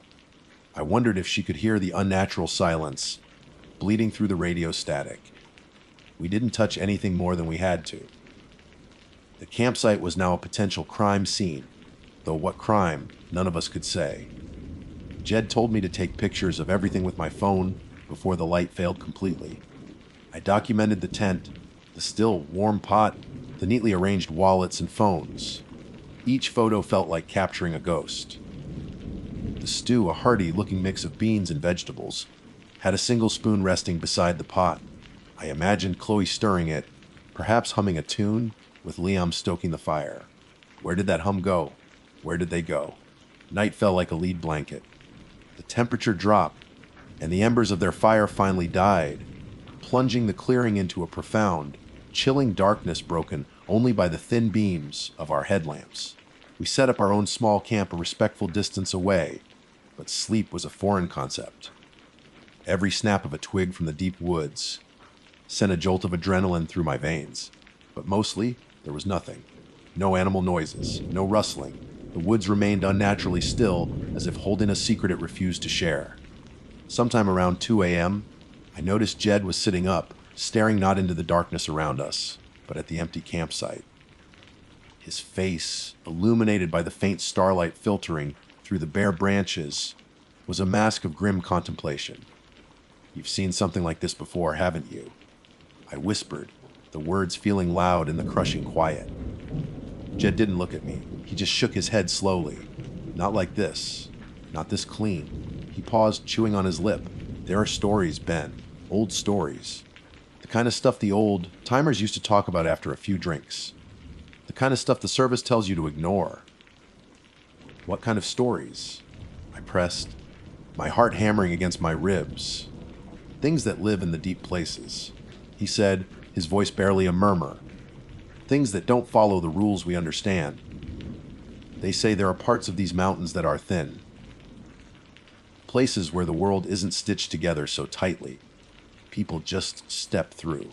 He finally turned to look at me, and his eyes, which I had always seen as calm and steady, held a deep, unfamiliar fear. You don't find people who get lost in a thin place. There's nowhere to look. His words hung in the cold air, more terrifying than any bear or mountain lion. I spent the rest of the night with my back against a tree, flinching at shadows, my imagination running wild with impossible horrors. The search and rescue team arrived shortly after sunrise. There were a dozen of them, plus 2 handlers with German shepherds. They were efficient, professional, and full of a can-do energy that felt jarringly out of place. They established a grid, and the methodical process of searching began. For 5 days, we swept a 5-mile radius around that campsite. We combed through every thicket, peered into every hollow log, and rappelled into every ravine. The dogs, usually our best asset, were strangely useless. They'd approach the campsite, whine, and put their tails between their legs. They couldn't pick up a scent trail leading anywhere. It was as if Liam and Chloe had been lifted straight up into the sky. The frustration mounted with each passing day. The SAR team, initially optimistic, grew quiet and grim. The forest seemed to actively work against us. Fog would roll in without warning, reducing visibility to a few feet. Compasses would spin erratically in certain areas, something the geological maps couldn't account for. One of the younger volunteers swore he heard faint music one evening. Like a fiddle, but wrong, he said, before shaking his head and dismissing it as exhaustion. But I saw how he looked over his shoulder for the rest of the day. Jed grew more and more withdrawn. He participated in the search, of course, his experience invaluable in navigating the rugged terrain. But his heart wasn't in it. I could tell he believed it was futile. He was just going through the motions. One afternoon, while we were taking a water break, I asked him again about the thin places. It's not something you can map, Ben, he said, staring off into the dense woods. It's a feeling? You felt it quiet? That sense that you're somewhere you shouldn't be. That's the edge of it. He looked at the empty campsite, which was now cordoned off with yellow tape that seemed ridiculously flimsy against the ancient backdrop of the forest. They just picked the wrong spot to camp. Or maybe, he added, a darker thought coloring his tone, the spot picked them. By the 7th day, the official search was scaled back. We had found nothing. Not a single footprint, not a torn piece of clothing, not a single sign of struggle or passage. It was a perfect, pristine, impossible disappearance. The official report would list all the logical possibilities. We had ruled out animal attack, foul play by a third party, an accidental fall, getting lost. None of them fit. The evidence left at the scene, the warm stew, the wallets, the phones, refuted every logical explanation. The last day, as the remaining team packed up to leave, I walked back to the campsite one final time. The yellow tape fluttered in the breeze. The tent still stood, a lonely orange monument to a moment that had been frozen in time. The pot of stew was still there, now cold, a skin of mold beginning to form on its surface. It was a detail that somehow made it all worse. The simple, relentless passage of time in a place where time itself seemed to have broken. I felt like I was standing on the edge of a great, unseeable abyss. Jed was right. They hadn't gotten lost in the woods. They had gotten lost in the world itself. And as I turned my back to walk away, I couldn't shake the feeling that a part of me had been left behind in that cold, silent clearing as well. The mountains no longer felt like home. They felt like a tomb. Leaving the mountains that day felt like a retreat, a shameful flight from a battle I didn't know how to fight. The official case of Liam and Chloe was eventually closed, filed away under the impossibly mundane heading of unresolved disappearance. To the outside world, it became a local tragedy, a cautionary tale for hikers, a mystery that would fade with time. But for me, it was an open wound. The world I knew, with its rules and its logic, had been fractured. Life at the ranger station was never the same. The easy camaraderie was replaced by a quiet tension. Jed became a ghost of the man he once was. He stopped telling his old stories, his eyes perpetually distant, as if he were constantly looking for something on the horizon that no one else could see. He took an early retirement 6 months after the incident. I saw him once in town after he'd left the service. He looked older, smaller. We exchanged a few awkward pleasantries before he clapped me on the shoulder, his grip surprisingly firm. "Don't go chasing things in the dark, Ben," he said, his voice raspy. "Some things don't want to be found." It was the last time I ever saw him. I heard he moved out west, somewhere flat and wide open, as far from the ancient, whispering mountains as he could get. I stayed on, partly out of stubbornness, partly because I felt I owed it to Liam and Chloe. I couldn't let their memory be swallowed by that terrible silence. I started digging into the archives looking for old reports, anything that echoed the strangeness of their case. I found more than I expected. Stories of hikers who walked around a bend in the trail and were never seen again. Reports of strange lights in the woods, of disorienting patches of silence, of gear found perfectly intact with no owner in sight. They were all officially explained away: misadventure, animal encounters, people who simply chose to disappear. But reading them back to back, a pattern emerged. A dark, unsettling tapestry of the impossible woven through the history of these mountains. Jed was right. There were stories. My patrols became an exercise in dread. Every familiar trail now felt alien. I found myself avoiding certain areas, places where the silence felt heavier, where the air seemed to hum with an unseen energy. I started carrying a personal locator beacon, not just the service radio, as if a satellite signal could somehow tether me to the rational world if I felt myself slipping. The 1-year anniversary of the disappearance was a cold, gray day. The families of Liam and Chloe held a small memorial at the trailhead. I attended, standing in the back, feeling like an intruder. They spoke of love and loss, of vibrant lives cut short. They didn't know the truth. They couldn't comprehend a truth that offered no body, no answers, no closure, only a cold, gaping void. A few weeks later, something pulled me back. I don't know if it was guilt or a morbid curiosity, but I had to see the clearing again. I told myself it was just a patrol, but I knew I was lying. I hiked the 8 miles in, my senses on high alert. The woods were just woods that day.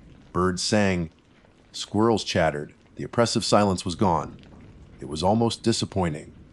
When I reached the spot, I almost didn't recognize it. Nature had begun to reclaim it. The indentation where the tent had been was now covered in new growth. There was no sign of the campfire, no trace of the yellow tape. It was just another anonymous patch of forest. I felt a strange mix of relief and emptiness. Maybe it was over. Maybe the thin place as Jed had called it, had healed, stitched itself shut. I was about to turn and leave when a glint of color caught my eye. It was half buried in the leaf litter at the base of the large oak tree where their packs had been. I knelt down, my heart starting to pound, and carefully brushed away the damp leaves. It was Chloe's phone. My first thought was that we had somehow missed it, an impossible oversight by a dozen trained professionals. But then I picked it up. It was pristine.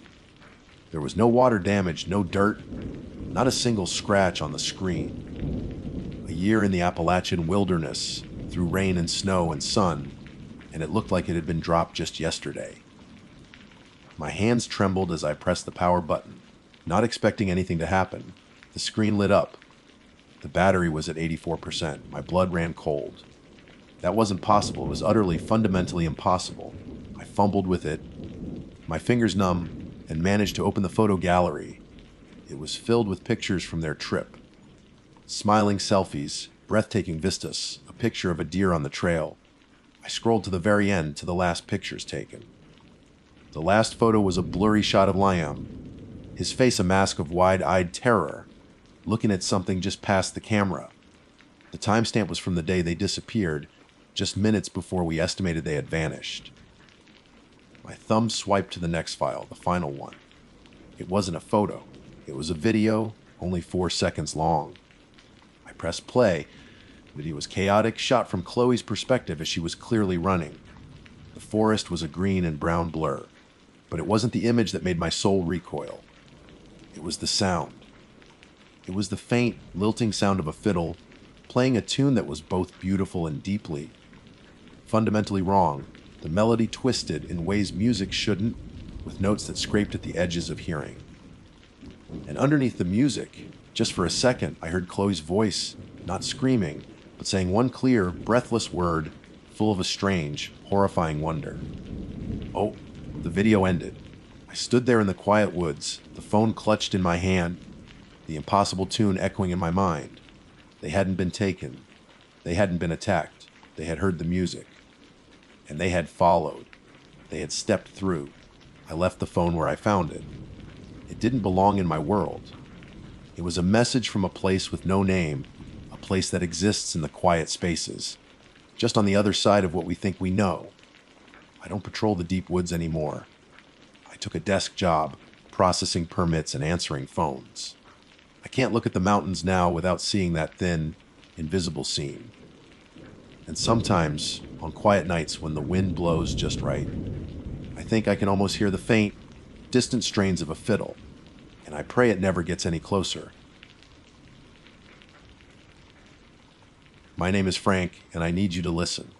I'm not some fresh, faced kid who watched a YouTube video and decided to conquer the wilderness in brand new hiking boots. I'm 58 years old. I've been hiking for over 3 decades, long before it was trendy. My boots are worn in, my pack is a familiar weight on my shoulders, and my respect for the wild is etched as deep as the lines on my face. I've hiked sections of the Pacific Crest Trail, navigated the Rockies in late autumn, and spent more nights under the stars than I have in 5-star hotels. The Appalachian Trail, though, has always been my church. Its ancient, rolling mountains feel like home. I say all this not to boast, but to establish a fundamental truth. I know how to read a trail. I understand its language, the subtle shift in the forest floor, the direction of the moss on the trees, and most importantly, the unwavering promise of the white blazes. Those 2 by 6-inch rectangles of white paint are the sacred text of the AT. They are the covenant between the hiker and the trail, a guarantee that you are on the right path, looked after by the generations of maintainers who came before. I have followed those blazes through blinding fog, torrential rain, and the disorienting haze of exhaustion.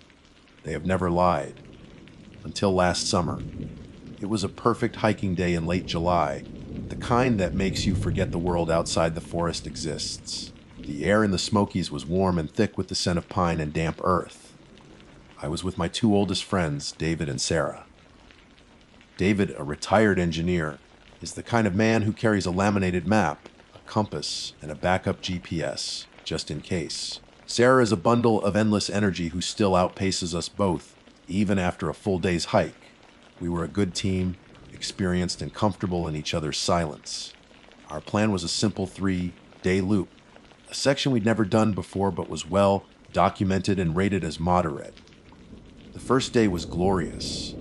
The sun dappled through the dense canopy, birdsong filled the air, and the trail was a clear, trodden path.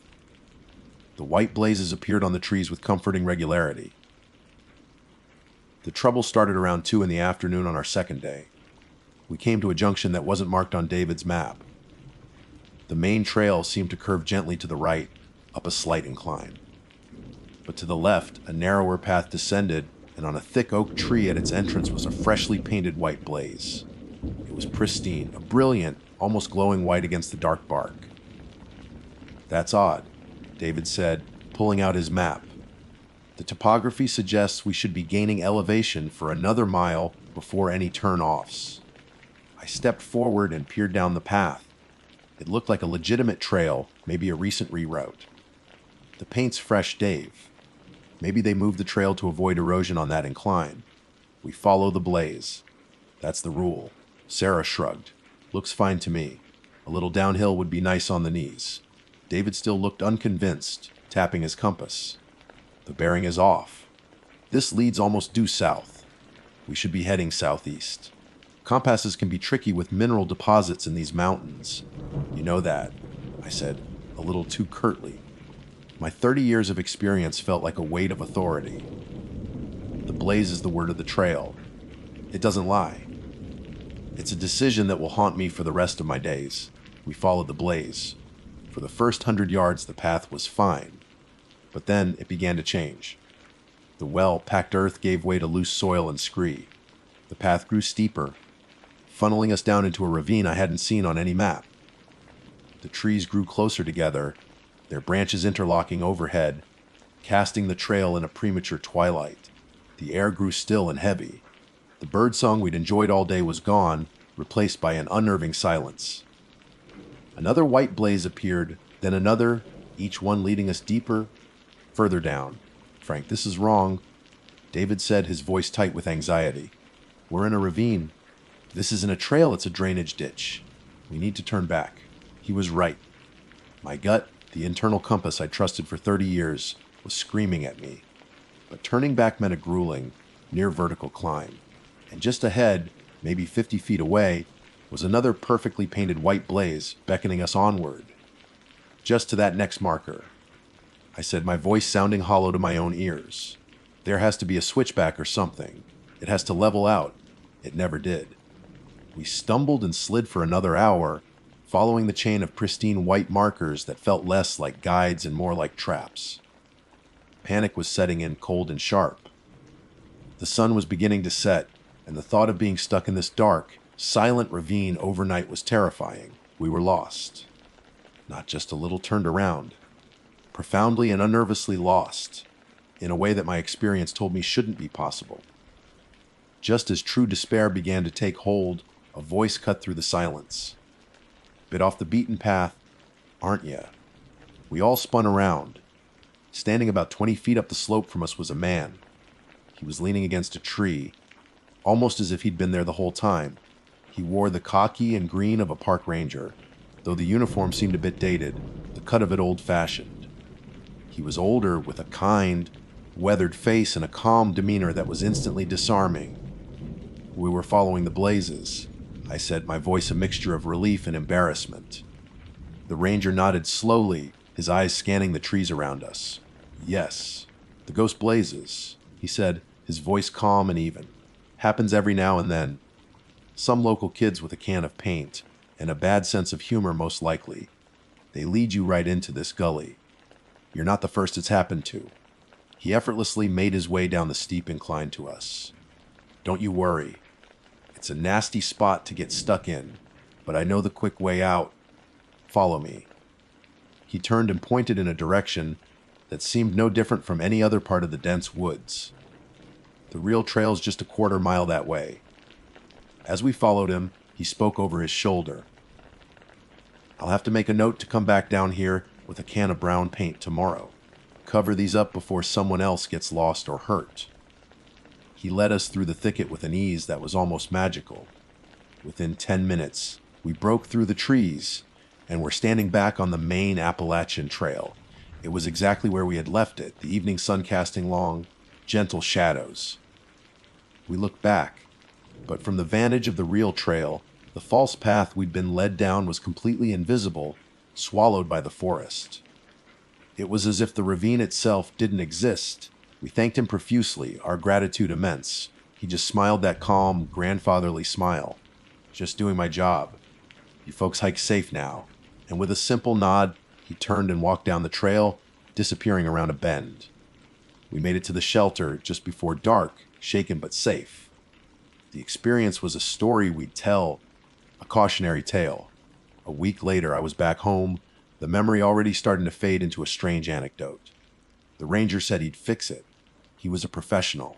I trusted him. That trust was my second mistake. For the next month, life returned to its normal rhythm.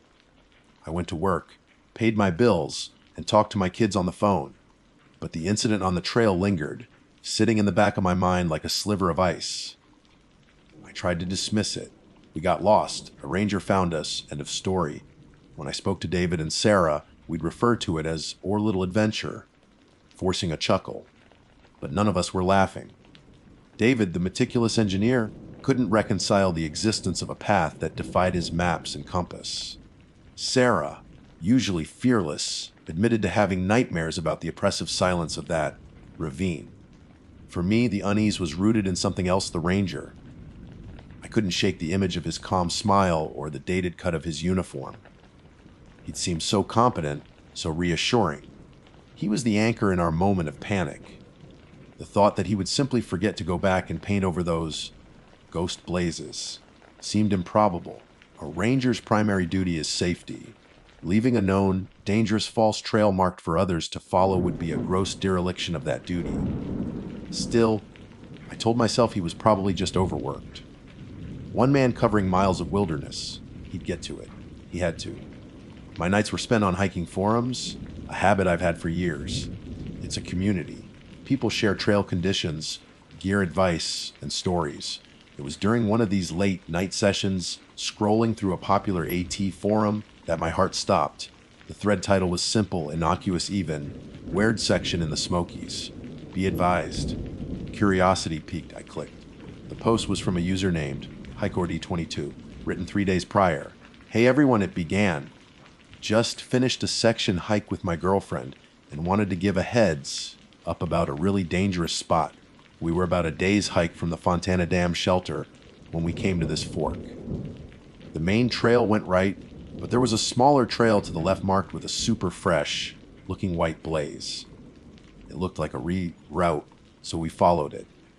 Biggest mistake of our trip. A cold dread washed over me as I read on. The path immediately dives down into a ravine. It gets super steep and slippery. Before we knew it, we were completely disoriented and the trail just seemed to get worse and worse, leading us deeper. The creepy thing was the silence. All the normal forest sounds just stopped. We were about to hit the panic button on our GPS when a ranger found us. Thank God for that guy. He let us out. He said he was going to come back and paint over the markers. But I'm posting this as a warning in case he hasn't gotten to it yet. That spot is seriously dangerous. I read the post again. And a third time, every detail was a mirror of our own experience. The fork in the trail, the pristine white blaze, the descent into a silent ravine. It was the exact same place. But this had happened nearly a month after the ranger had assured me, David and Sarah, that he would handle it. Tomorrow. My hands were shaking. He hadn't fixed it. He hadn't painted over a single blaze. Someone else had been led into the same trap. They were just lucky that the ranger was there to find them too. Wait. I scrolled back up to the post, my eyes scanning for a detail I'd missed. There was no description of the ranger. Driven by an urgent, nameless fear, I sent a private message to HikeOrD22. To HikeOrD22 subject, your post about the Smokies section. Hi, I read your post, and I think my friends and I encountered the exact same spot about a month ago. The exact same thing happened to us. We were also found by a ranger who said he'd paint over the blazes. Can you describe the ranger you saw? This is very important. I hit send and stared at the screen, my pulse hammering in my ears. The reply came faster than I expected less than 10 minutes later. From Hikor D22 subject side, are your post about the Smoky section, whoa. That's crazy. Glad you guys got out okay too. The ranger. Yeah, he was an older guy, probably in his late 50s or 60s. Really kind face, super calm. He was wearing one of those old school looking khaki uniforms. To be honest, he sort of just appeared out of nowhere. One minute we were panicking, the next he was just there. It was a huge relief. The blood drained from my face. It was him. The same man. He wasn't just forgetting to fix the blazes. He was still there. He was finding people who followed them. But why weren't the blazes being removed? Why was he letting hikers walk into the same trap over and over again, only to rescue them at the last minute? What kind of sick game was this? The next morning, I couldn't get the thought out of my head. This went beyond a lazy employee. This was something wrong, something deeply malicious or profoundly broken. I had to report it. I looked up the number for the Great Smoky Mountains National Park Dispatch Office. My hands were slick with sweat as I dialed. A polite, professional-sounding woman answered. I explained my situation, trying to keep my voice steady. I told her about my experience and about the forum post from the other hiker. I described the location as best I could, the false trail, the ravine. We take reports like this very seriously, sir, she said. Vandalism on the trail can be extremely dangerous. I'll pass this along to the trail maintenance crew for that sector. Thank you, I said. But there's more. It's about the ranger who found us. Both times. I need to report him, or at least identify him. Okay, sir? Can you describe him for me? I gave her the description that was now burned into my memory. He's an older man, late 50s or 60s. Weathered face, very calm demeanor. Wore an older style khaki and green uniform. There was a pause on the other end of the line. I heard the faint clacking of a keyboard. Sir, we don't have any rangers matching that description currently assigned to that backcountry sector. Our staff there are mostly seasonal, much younger, and our uniforms were updated about 15 years ago. Nobody wears the old khakis anymore. That can't be right, I insisted. I saw him. The other hikers saw him. He said his name was... I stopped. My mind went blank. In all the confusion and relief, I'd never asked for his name. He was just the ranger. Maybe he was a volunteer. I offered, grasping at straws. Volunteers work with a team, sir, and they wear bright blue vests for identification. She replied patiently. Let me check the historical records. Sometimes retired rangers still volunteer. More clicking. The silence stretch filled only by the static on the line and the frantic beating of my own heart. Finally, she came back on the line. Her voice had changed. It was softer, laced with a strange kind of hesitation. Sir, she said slowly. There was a ranger who fit that description perfectly.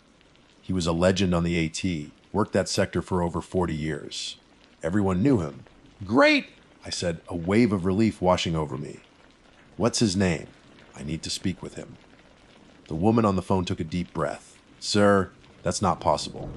Ranger Thomas Callahan died 20 years ago. She paused and then delivered the final, soul-shattering blow. He had a heart attack while trying to repaint a series of vandalized trail markers. They found his body in a ravine, not half a mile from the location you described. The phone felt impossibly heavy in my hand. The dispatcher's words hung in the dead air between us, a verdict delivered from 2 decades in the past. Ranger Thomas Callahan died 20 years ago, in a ravine. My world tilted. The solid ground of logic and reason I'd stood on my entire life crumbled into dust. A ghost. We were led astray by phantom trail markers and saved by a ghost. A ghost who kept repeating his final, fatal task for eternity. Sir, are you still there? The dispatcher's voice broke through the fog in my head. Yes? I managed to whisper. My throat was tight dry. Thank you. You've been very helpful. I hung up the phone without waiting for a reply. I sat there in my quiet study, the morning light streaming through the window, feeling colder than I had in the deepest part of that ravine. The silence in the room was different now. It wasn't empty. It was watchful. My mind raced, trying to stitch the impossible facts together. A ranger dies trying to fix a vandalized trail. For 20 years, his spirit remains bound to that same stretch of wilderness. But something is wrong. He isn't fixing the trail. He isn't painting over the false blazes. He's maintaining them. He's keeping the trap alive. The fresh paint. It was his. He lures people into the place of his death, the place of his failure, and then he leads them out. Why? Is it a warning? A cry for help? Or is it something else? A lonely spirit reenacting his life's work, a tragedy stuck on a loop, the rescue being the only part he can get right. The thought sent a shudder through me. He never promised us he would paint over the blazes tomorrow. He promised himself. It's a tomorrow that never comes. For 2 days, I did nothing. I called in sick to work. I didn't answer calls from David or Sarah. How could I tell them? How could I explain that the kind old man who saved our lives was a specter, eternally failing at his last duty? They would think I'd lost my mind. Maybe I had, but on the third day, a grim resolution settled over me. I couldn't leave it alone. The dispatcher said she would report the vandalism, but what if the maintenance crew couldn't find the path? From the real trail, it was invisible. What if they dismissed it as a false report? The forum post was proof. The cycle was continuing. More hikers would follow those blazes. They would get lost. And they would meet Ranger Callahan. What if one day someone isn't so lucky? What if the ranger doesn't show up? Or what if what shows up isn't a kind old man? The forest has teeth, and that ravine felt like its gullet. I knew what I had to do. It was insane. It was the kind of decision a character in a horror movie makes right before they die. But I had to go back. I called David. I told him everything, the forum post, the call to the park office, the story of Ranger Callahan. I expected him to tell me I was crazy. Instead, there was a long silence on the other end of the line. The uniform, David said finally, his voice strained. I knew there was something wrong with it. It was too old. And his boots, they were spotless frank. We were covered in mud, but his boots were clean. He didn't need convincing. Sarah didn't either. The fear was real, and leaving it to fester in the dark woods wasn't an option for any of us. A week later, we were standing at the same trailhead.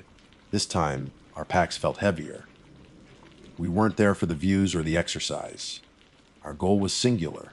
In my pack, nestled between my water filter and my first aid kit, were 2 cans of spray paint. One brown, for covering the false white blazes, and one bright, fluorescent orange. The hike to the fork was tense. Every snap of a twig, every rustle of leaves, sounded like a footstep. When we reached the spot, the false trail was there, just as we remembered. And on the oak tree, the white blaze seemed to gleam with a malevolent freshness. It looked like it had been painted yesterday. Without a word, I took out the can of brown paint. The hiss and rattle of the can sounded deafening in the quiet woods. I sprayed a thick, ugly brown rectangle over the pristine white. One down, we followed the path down into the ravine. It was just as steep, just as unsettling as before. The silence fell around us like a blanket. Every 20 yards or so, we found another blaze. Every time, I covered it with brown paint. And below the brown, I sprayed a simple orange X. A warning to any who might still wander this way. A sign that said, no, not this way. This path is closed. It took us over an hour to work our way down to the deepest part of the gully, the place where Callahan had first appeared to us. The air was cold and the light was dim. This was where he died. We could feel it. It was a place saturated with sorrow and confusion. We found the last blaze painted on a large, flat rock near the creek bed. It was the one I'd pointed to, the one I'd insisted we push on towards. I raised the can to cover it. Wait. The voice was not David's or Sarah's. It was calm, gentle, and full of a quiet sadness. We turned. Leaning against a tree, no more than 15 feet away, was Ranger Thomas Callahan. He looked exactly the same. The kind, weathered face. The sad eyes. The old, clean uniform. He wasn't looking at us, but at the rock, at the final white blaze. He held a can of white paint in his hand. You can't, he said, his voice a rustle of dry leaves. They'll get lost. I have to be able to lead them. No one should be coming down here at all, I said, my voice shaking but firm. I held up my can of brown paint. This is where you died, isn't it? Trying to fix this. He looked at me, and for the first time, I saw the full depth of his tragedy. His calm was a mask for an endless loop of confusion. He was the vandal and the savior. The one who creates the danger and the one who guards against it.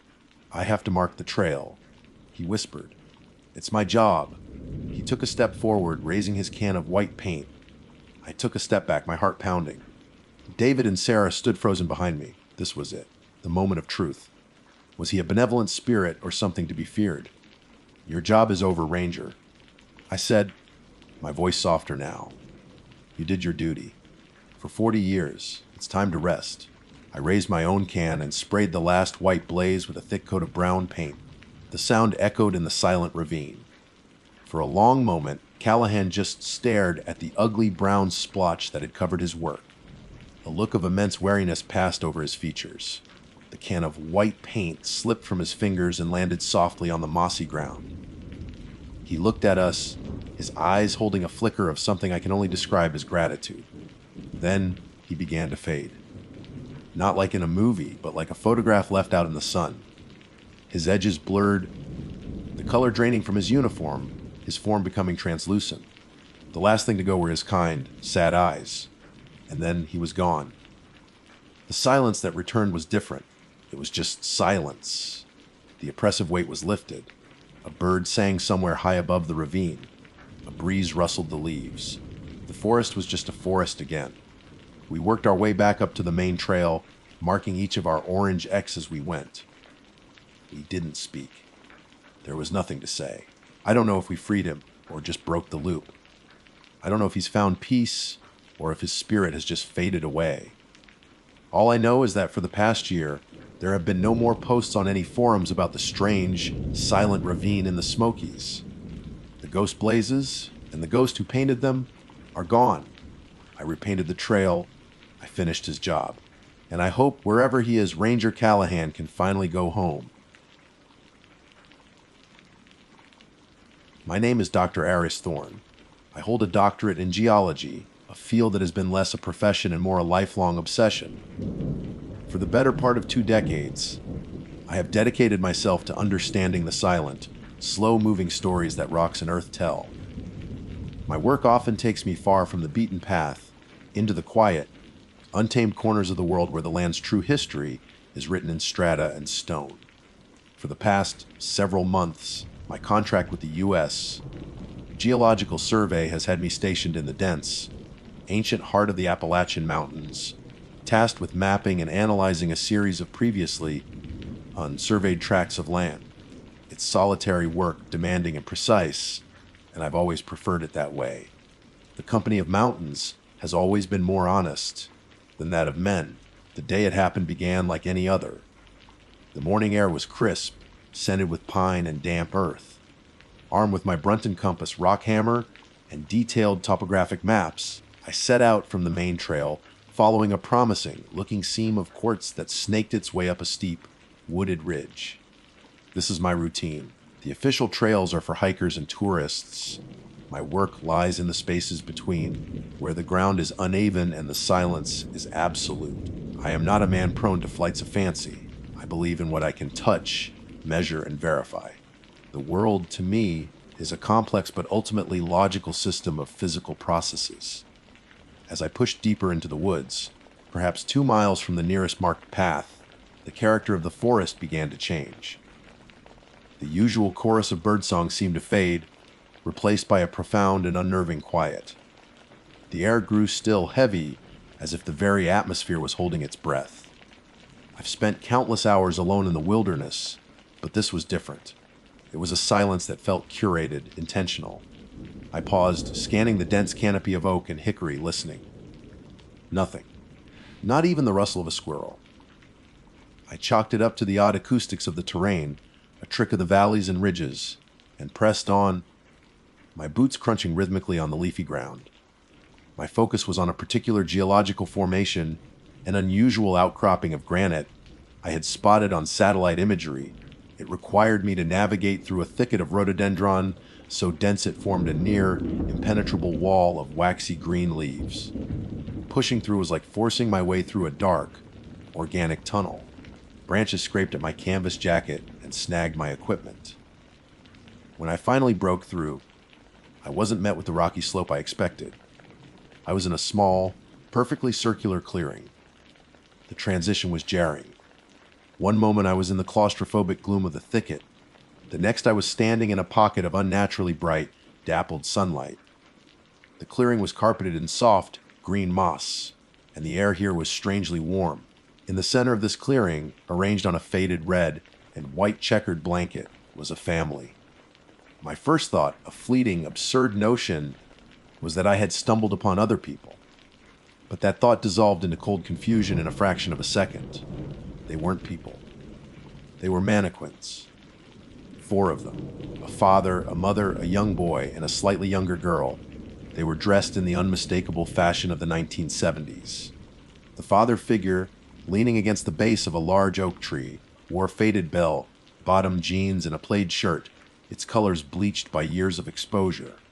The mother, kneeling on the blanket, was in a floral print A-line dress. The little boy sat cross-legged, wearing a simple striped T-shirt, and the girl a yellow sundress. They were posed in a grotesque parody of a family picnic. The mother's right arm was extended, a plastic teapot held in her hand, forever frozen in the act of pouring. The daughter held a tiny plastic teacup, tilted up to receive the imaginary drink. The father's plastic hand rested on his stomach in a gesture of contentment. The son was looking at the mother, his head cocked with a painted, an expression of childish interest. A wave of profound dread washed over me, cold and heavy. This was not a prank. The sheer effort required to haul 4 heavy, life-sized mannequins this deep into the wilderness for a joke that almost no one would ever see was nonsensical. I stood at the edge of the clearing, hidden by the last of the rhododendron leaves, my heart hammering against my ribs. I forced myself to observe, to analyze. My scientific mind desperately searched for a logical explanation. An abandoned art project. A forgotten film set. But the signs of age were too authentic. The mannequins were deeply weathered. A network of fine, spidery cracks covered their synthetic skin like ancient porcelain. Patches of their painted, on hair and eyebrows, had flaked away, revealing the pale, yellowish fiberglass beneath. The boy was missing the fingers on one hand. Moss and lichen grew in the creases of their faded clothes and in the hollows of their unblinking, painted eyes. They had been here for a very, very long time. Slowly, cautiously, I stepped into the clearing. The oppressive silence was even more potent here. My footsteps on the moss seemed sacrilegiously loud. I walked over to the father figure and reached out a trembling hand, my fingers brushing against its cheek. The surface was cold, gritty, and hard as stone. It felt ancient. That's when I felt it, the distinct, prickling sensation of being watched. I snapped my head up, my eyes darting to the dense wall of trees that encircled the clearing. I saw nothing but leaves and shadows, but the feeling was undeniable, a primal instinct screaming that I was not alone, that my presence here was an intrusion on something private and sacred and terribly, terribly wrong. The painted smiles of the mannequins no longer seemed innocent. In the shifting light, they looked like predatory grimaces. The scene was no longer a quaint, if bizarre, tableau. It felt like a trap. The clearing felt like a stage, and the unmoving figures were not the only actors. My training, my logic, my belief in a rational world. It all evaporated, replaced by a singular, overwhelming urge to run. I began to back away slowly, never taking my eyes off the silent, watching family. My rock hammer felt pathetically inadequate as a weapon. My compass, a useless trink robin. I retreated back to the edge of the thicket, the feeling of unseen eyes boring into my back. I turned and crashed back through the rhododendron tunnel, the branches whipping at my face, not caring about the noise or the direction. I just ran, fueled by a terror I had never known, a terror that came not from a bear or a snake, but from the silent, smiling welcome of the family in the woods. I don't know how long I ran. Logic and direction were casualties of pure, animal panic. I only stopped when my lungs burned like I'd inhaled fire and my legs gave out from under me. I collapsed onto the forest floor, gasping for air, my cheek pressed against the cool, damp earth. For a few moments, there was nothing but the frantic drumming of my own heart. When my breathing finally steadied, the silence of the woods rushed back in, but it was different now. It was no longer peaceful. Every shadow seemed to stretch. Every whisper of wind through the leaves sounded like a footstep. Getting back to the main trail was a grueling ordeal. My compass was gone, lost somewhere in my panicked flight. I was forced to rely on the sun and the general lay of the land, skills I possessed but had never needed to use under such duress. Every familiar landmark seemed alien. Every rustle in the undergrowth made my blood run cold. My mind, the analytical tool I had always trusted, was now my enemy, replaying the image of the Mannequin family on a loop, the mother's empty pour, the father's placid smile, the boy's cracked, fingerless hand, and those eyes, those vacant painted eyes that seemed to hold a terrifying depth. It was late afternoon by the time I stumbled back onto the marked path. I have never felt such a profound sense of relief. I practically sprinted the last mile to my parked truck, throwing my gear in the back and locking the doors the moment I was inside. I sat there for a long time, hands shaking on the steering wheel, just breathing the stale, familiar air of the cab. I tried to reassemble my rational mind. It had to be a prank. Some art school students with too much time and a twisted sense of humor, with the weathering the lichen. Can't fake that kind of age. Not authentically. Decades of sun and rain and ice had worked on those figures. That night, sleep was a foreign country I couldn't visit. Every time I closed my eyes, I was back in the clearing. I would see the teapot, forever pouring nothing. I would feel the sensation of being watched by unseen eyes. I gave up trying to rest around 3 a.m. and fired up my laptop. My scientific mind, though rattled, was reasserting itself with a desperate need for data. Anomaly requires investigation. I started with what I knew. I searched for local art installations, film projects in the national park, anything from the last 40 years that might explain what I saw. Nothing. Then I widened my search terms, using keywords that felt foolish to type. Mannequins in woods, Appalachian Trail strange finds. I waded through a swamp of amateur ghost stories and obvious hoaxes, but there was nothing that matched the specific, aged detail of my discovery. My search shifted. I reasoned that if the tableau was old, from the 70s as the clothing suggested, perhaps it was connected to a real event. I began digging into digital archives of local newspapers from the region, focusing on the years between 1975 and 1980. My search was for missing persons, specifically missing families. It took hours. I scanned microfilm archives and poorly digitized newsprint, my eyes straining in the glow of the screen. Just as the first light of dawn was breaking, I found it. An article from the Asheville Herald, dated October 1978. The headline was small, buried on page 6. Search continues for missing Weaverville family. The story was brief. The Miller family, David, Susan, and their 2 children, 8-year-old Thomas and 6-year-old Cassie, had gone for a picnic on the Appalachian Trail and never returned. Their car, a Ford Pinto, was found at a trailhead parking lot a week later. An extensive search and rescue operation had found no trace of them. No tracks, no discarded items, no sign of struggle. They had simply vanished. The article included a grainy black and white photograph of the family taken at a church event a few months before they disappeared. David, with his plaid shirt. Susan, with her kind smile. 2 young children. My blood turned to ice. It wasn't a perfect match, of course, but the composition, father, mother, young boy, younger girl, was identical. I felt a sickening lurch in my stomach. This couldn't be a coincidence. The thought that someone or something had taken this family and replaced them with a grotesque, permanent effigy was so monstrous that my mind recoiled from it. And yet, the alternative, that someone created this macabre memorial for a family they didn't know, decades later, in a place no one would find it, was almost as disturbing. The logical part of me screamed to report it. Call the park service, the sheriff's department. Tell them what I found. But what would I say? I found some old mannequins in the woods that vaguely resemble a family that went missing 40 years ago. They would think I was insane. They would ask for the location, and I wasn't even sure I could find it again. My flight had completely disoriented me. A new feeling began to crystallize, overriding the fear. It was a cold, hard, not a professional and personal obsession. I was a scientist. I had stumbled upon a data point that defied all logical explanation. To leave it unexplored felt like a betrayal of my entire life's work. The fear was still there, a cold dread that lived in my gut, but it was now coupled with a burning, terrible curiosity. What was in that clearing? Who put them there? Were they a memorial? A warning? Or were they something else entirely? I knew I had to go back. The thought terrified me, but the alternative, living with the not knowing, was somehow worse. This time, I would be prepared. I would not go in blind. I would take a proper GPS, a high-resolution camera, and something more substantial for protection than a rock hammer. I had to document it. I had to get evidence.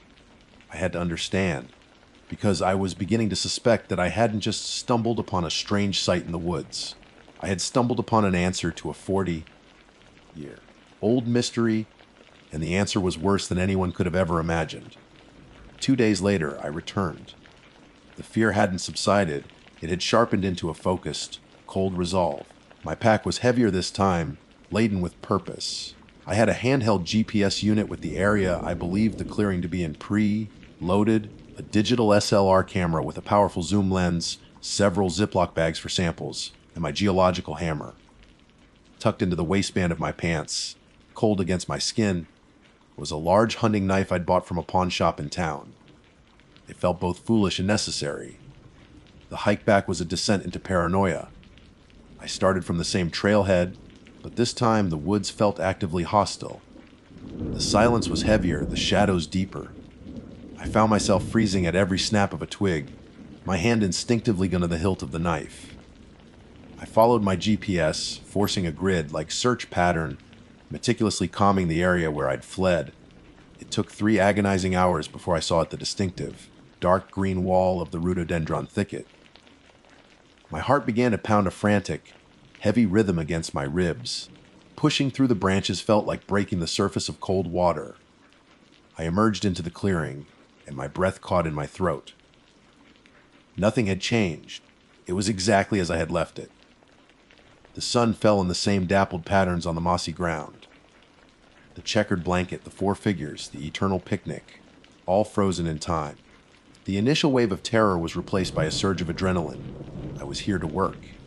I began methodically. I marked the location on my GPS. Then, from the edge of the clearing, I started taking pictures, documenting the scene from every angle. Wide shots, then closer shots of the family unit. Then I moved in, my boots silent on the moss, and began photographing each figure individually. The father, leaning against the oak, his painted eyes staring into nothing. The daughter with her waiting teacup. The son with his broken fingers and curious gaze. Finally, I focused on the mother. I zoomed in on her face, the network of cracks like a roadmap of her decay. Her painted-on smile seemed tragic. As I knelt to get a close-up of the teapot in her hand, my scientific curiosity got the better of me. I wanted a sample of the plastic to analyze its composition and degradation. I reached out and gently touched the teapot. It was not plastic. My fingers registered the texture instantly. It was cold, yes, but it wasn't the smooth, uniform cold of manufactured fiberglass. It was porous, subtly uneven. It felt like bone. A deep, instinctual revulsion shot up my arm. I pulled my hand back as if I'd been burned. I stared at the teapot, my mind refusing to process what my sense of touch was telling me. I looked closer at a chip on the spout. Beneath the faded white paint, the material was yellowish and subtly fibrous. My breathing hitched. I looked at the mother's hand holding it. The cracks on her fingers were deep, and inside one of the cracks I could see it. Not the pale yellow of fiberglass. It was something darker, something reddish-brown and textured. I scrambled back, fumbling for my camera. I zoomed in on the crack, my hands shaking so badly the image blurred. I steadied myself, took a deep breath, and focused. The image on the small screen was undeniable. Peeking from within the shattered shell of the mannequin's finger was desiccated flesh and a sliver of white bone. A dry, scraping sound came from behind me. I spun around so fast I nearly fell. My eyes locked onto the father figure by the tree. For a horrifying, heart-stopping second, I thought he had stood up, but he was still leaning against the oak. His position was the same, but his head had turned. It was no longer staring blankly forward. It had rotated on the cracked stalk of its neck, and its hollow, painted eyes were now fixed directly on me. Panic, absolute and electrifying, seized me. This wasn't a trick of the light. This wasn't my imagination, it had moved. The silent, eternal tableau had been broken. My mind screamed run, but my feet were rooted to the spot. I stared into the father's eyes, and for the first time, they didn't seem vacant. They seemed possessive, protective. A low, guttural noise echoed in the silent clearing, a sound like stone grinding on stone. It was coming from the father's chest. I saw the faded plate of his shirt vibrate. Then the mother's head twitched. A quick, bird-like jerk. A fine powder of paint and something else dusted down from her neck. The girl with the teacup tilted her head in unison, a single fluid motion. Her painted smile seemed to widen. They weren't mannequins. They were sarcophagi. They were cocoons. And I had disturbed them. I had stumbled into their nest, and they were waking up. The last thing I saw before I turned and fled was the little boy. His head swiveled to face me, and a new crack splintered across his cheek. From the fresh opening, a single, dark, viscous tear rolled down his face. And I knew, with a certainty that went deeper than science, deeper than logic, that the Miller family had never left their picnic. They were simply waiting for a new guest to join them. My official title, the one on the crisp, neatly folded paperwork they handed me at the orientation in Gatlinburg, is Park Ranger. It's a title I'd worked towards for the better part of my 20s, fueled by a love for the outdoors that was borderline obsessive and a desire for a life less ordinary. The assignment was a dream posting a roving patrol position along the Tennessee and North Carolina sections of the Appalachian Trail. My jurisdiction covered some of the most beautiful and remote wilderness in the continental United States. My duties were, on paper, straightforward: maintain trail sections, offer assistance to through hikers, enforce park regulations, and generally act as a steward of the mountains. But out here, in the deep woods, nobody uses government titles. They use trail names. A trail name is a moniker you earn given to you by other hikers. It's a tradition, a part of the trail's unique culture. It's a name that signifies you belong, that you've put in the miles and endured the hardships. Mine is Scrappy. I earned it during my own through hike attempt a few years back after fashioning a replacement pack strap from scavenged tent cordage and a discarded tin of chewing tobacco. It speaks to a certain resourcefulness and ability to make do. It's a name I wear with more pride than my official title. These mountains, the Appalachians, are ancient. They are far older than the Rockies, older than the Himalayas, older even than the bones of the first dinosaurs. They are worn down, softened by eons of wind and rain, covered in a blanket of green so thick it can swallow the sky. There's a weight to the silence here, a depth that you don't find in younger, sharper mountain ranges. It's a silence that feels heavy with memory. Most of the time, it's a peaceful, meditative presence. But sometimes, when the sun dips below the ridge and the fog rolls into the hollows, that ancient silence feels like peace and more like something waiting. Every ranger knows the standard dangers. We're trained to handle bear encounters, to spot the signs of hypothermia, to deal with hikers who've run out of food or twisted an ankle miles from the nearest road. We carry radios, first aid kits, and the quiet confidence that comes from training and experience. We're prepared for the known world. It's the unknown world that the training manuals don't cover. It's the stories you hear whispered around a late night campfire, the ones that seasoned hikers and old timers from the nearby mountain towns tell with a nervous glance over their shoulder. Tales of lights in the sky, where there are no towers or planes, of sounds on the wind that don't match any known animal, of figures glimpsed between the trees that vanish when you turn your head for a better look. Most of us, myself included, dismissed them as folklore, the product of exhaustion, isolation, and overactive imaginations. I was wrong. My first encounter with the real Appalachian Trail, the one that doesn't make it into the guidebooks, happened during my third week on the job. It was late September. The vibrant green of summer was just beginning to blush with the fiery reds and golds of autumn. The main bubble of north, bound through hikers, had long since passed, and the south bounders were still weeks away. The trail was quiet, almost deserted. I was doing a solo patrol loop, checking on the condition of the shelters before the late autumn rains set in. I'd planned to make it to the Double Spring Gap shelter that night, but a sudden, violent thunderstorm rolled in over the Smokies, turning the trail into a slick river of mud. I was forced to hole up early at the Hickory Ridge shelter, a simple 3-walled lean perched on a small clearing just off the main trail. It was a standard design, a raised wooden platform for sleeping, a few benches, and a fire pit out front, now thoroughly soaked. A small, overgrown path led to a nearby spring. By the time I arrived, drenched and tired, dusk was already bleeding into a starless, ink black night. I was completely, utterly alone. Loneliness on the trail isn't unusual, but this felt different.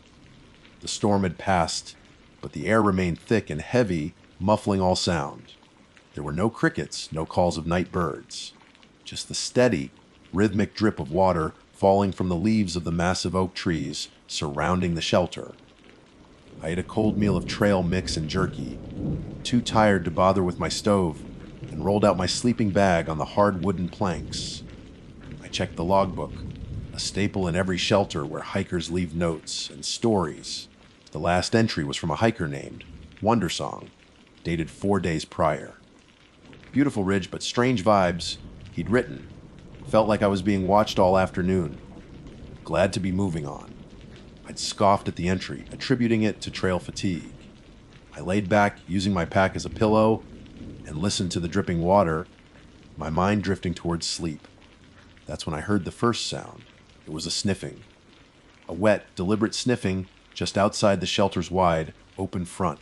My senses snapped to full alert. My first thought was bear. It's always the first thought. I remained perfectly still, every muscle tensed, listening.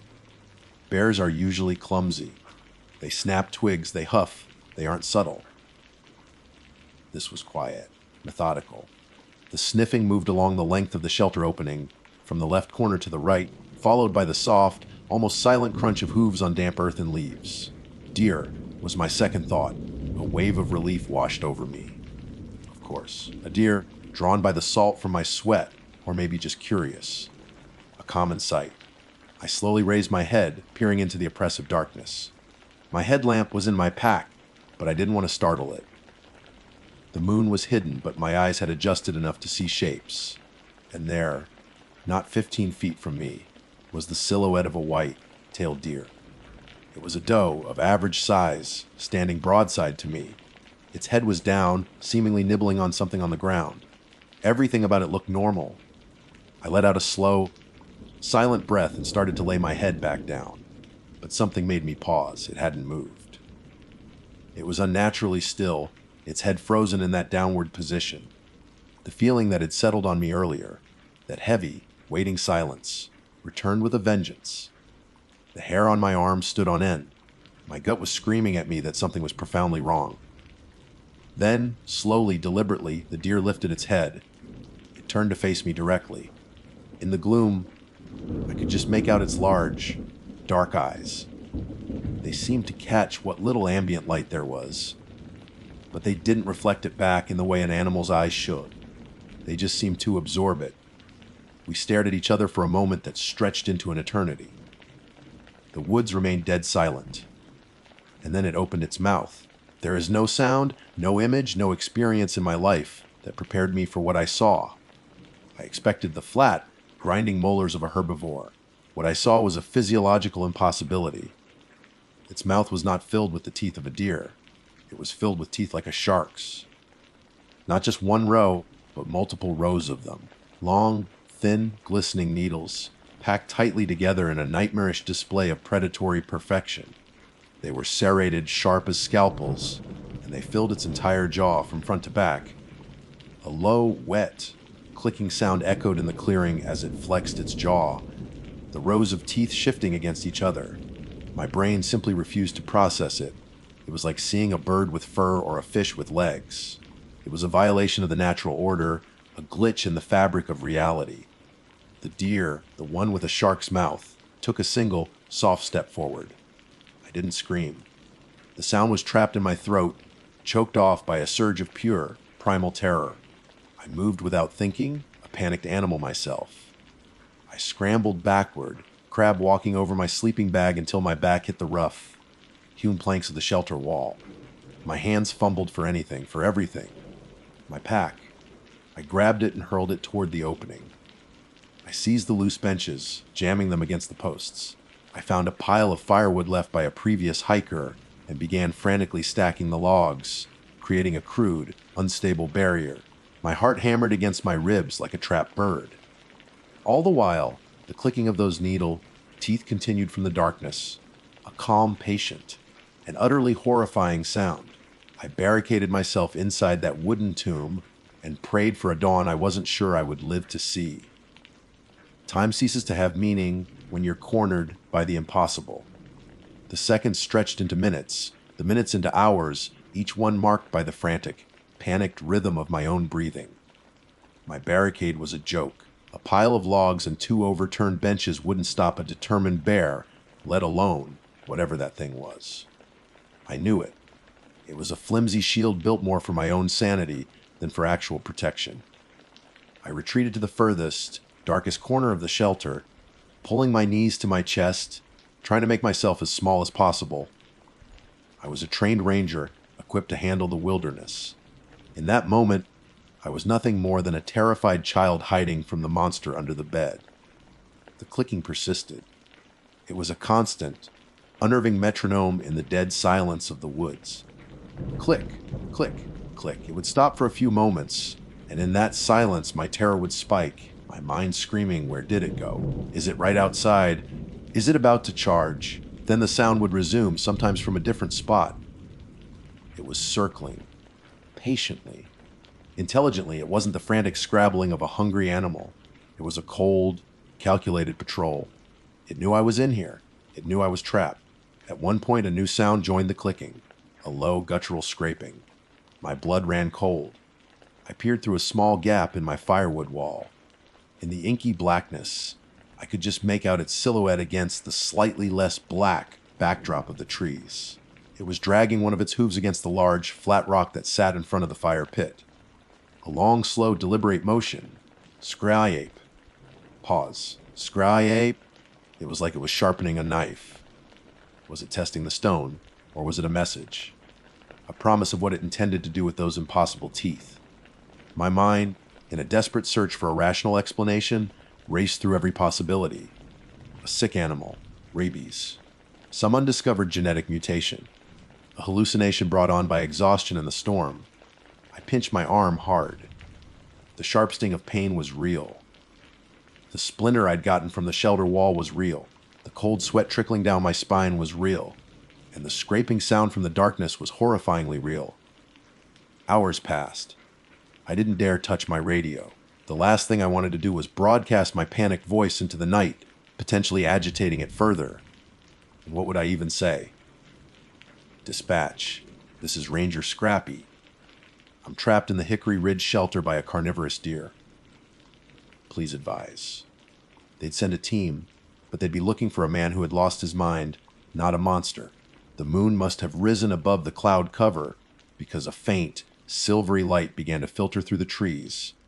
It wasn't much, but it turned the absolute blackness into a world of deep, menacing shadows, and it gave me a clearer view of my tormentor.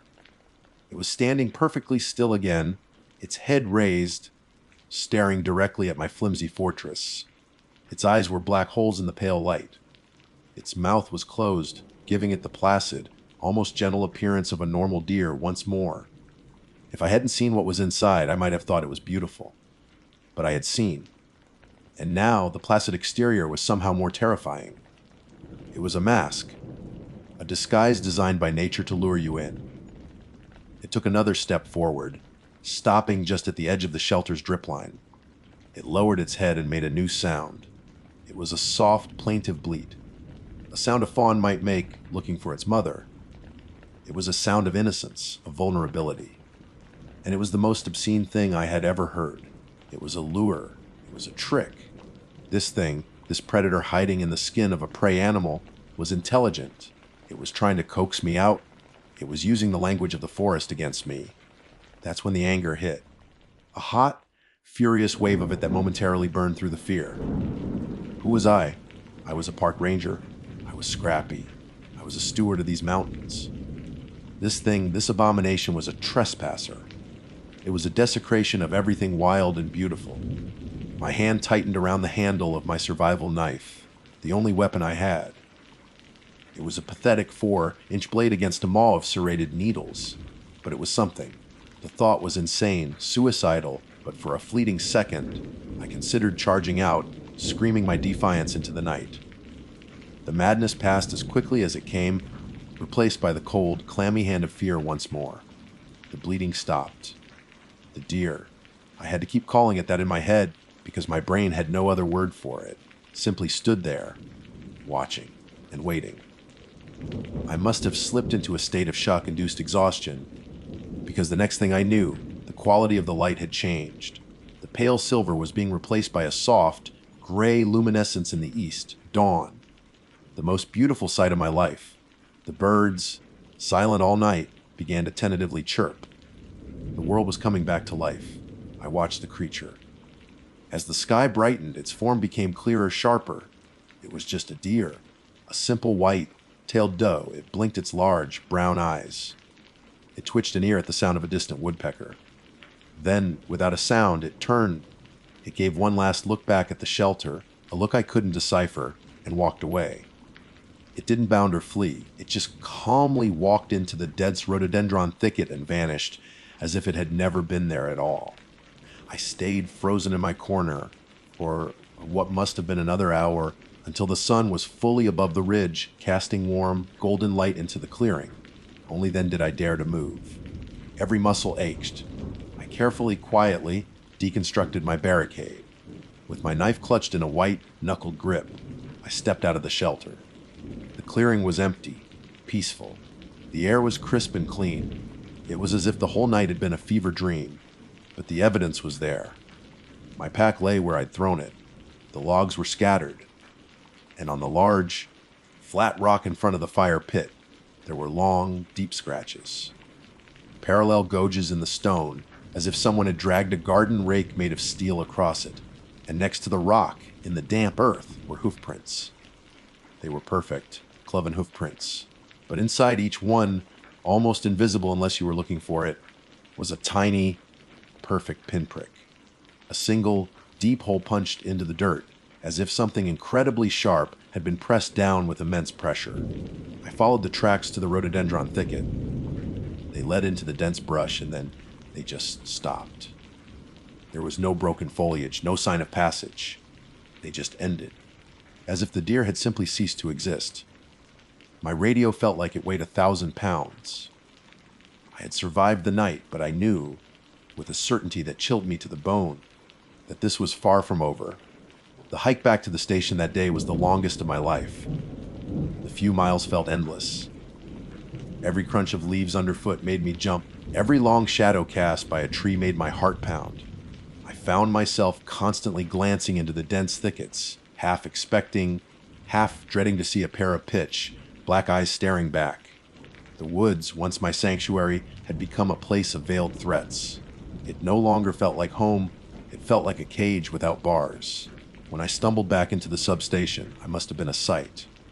Randy, my supervisor, a kind, burly man who had been working these mountains for over 20 years, looked at me with concern.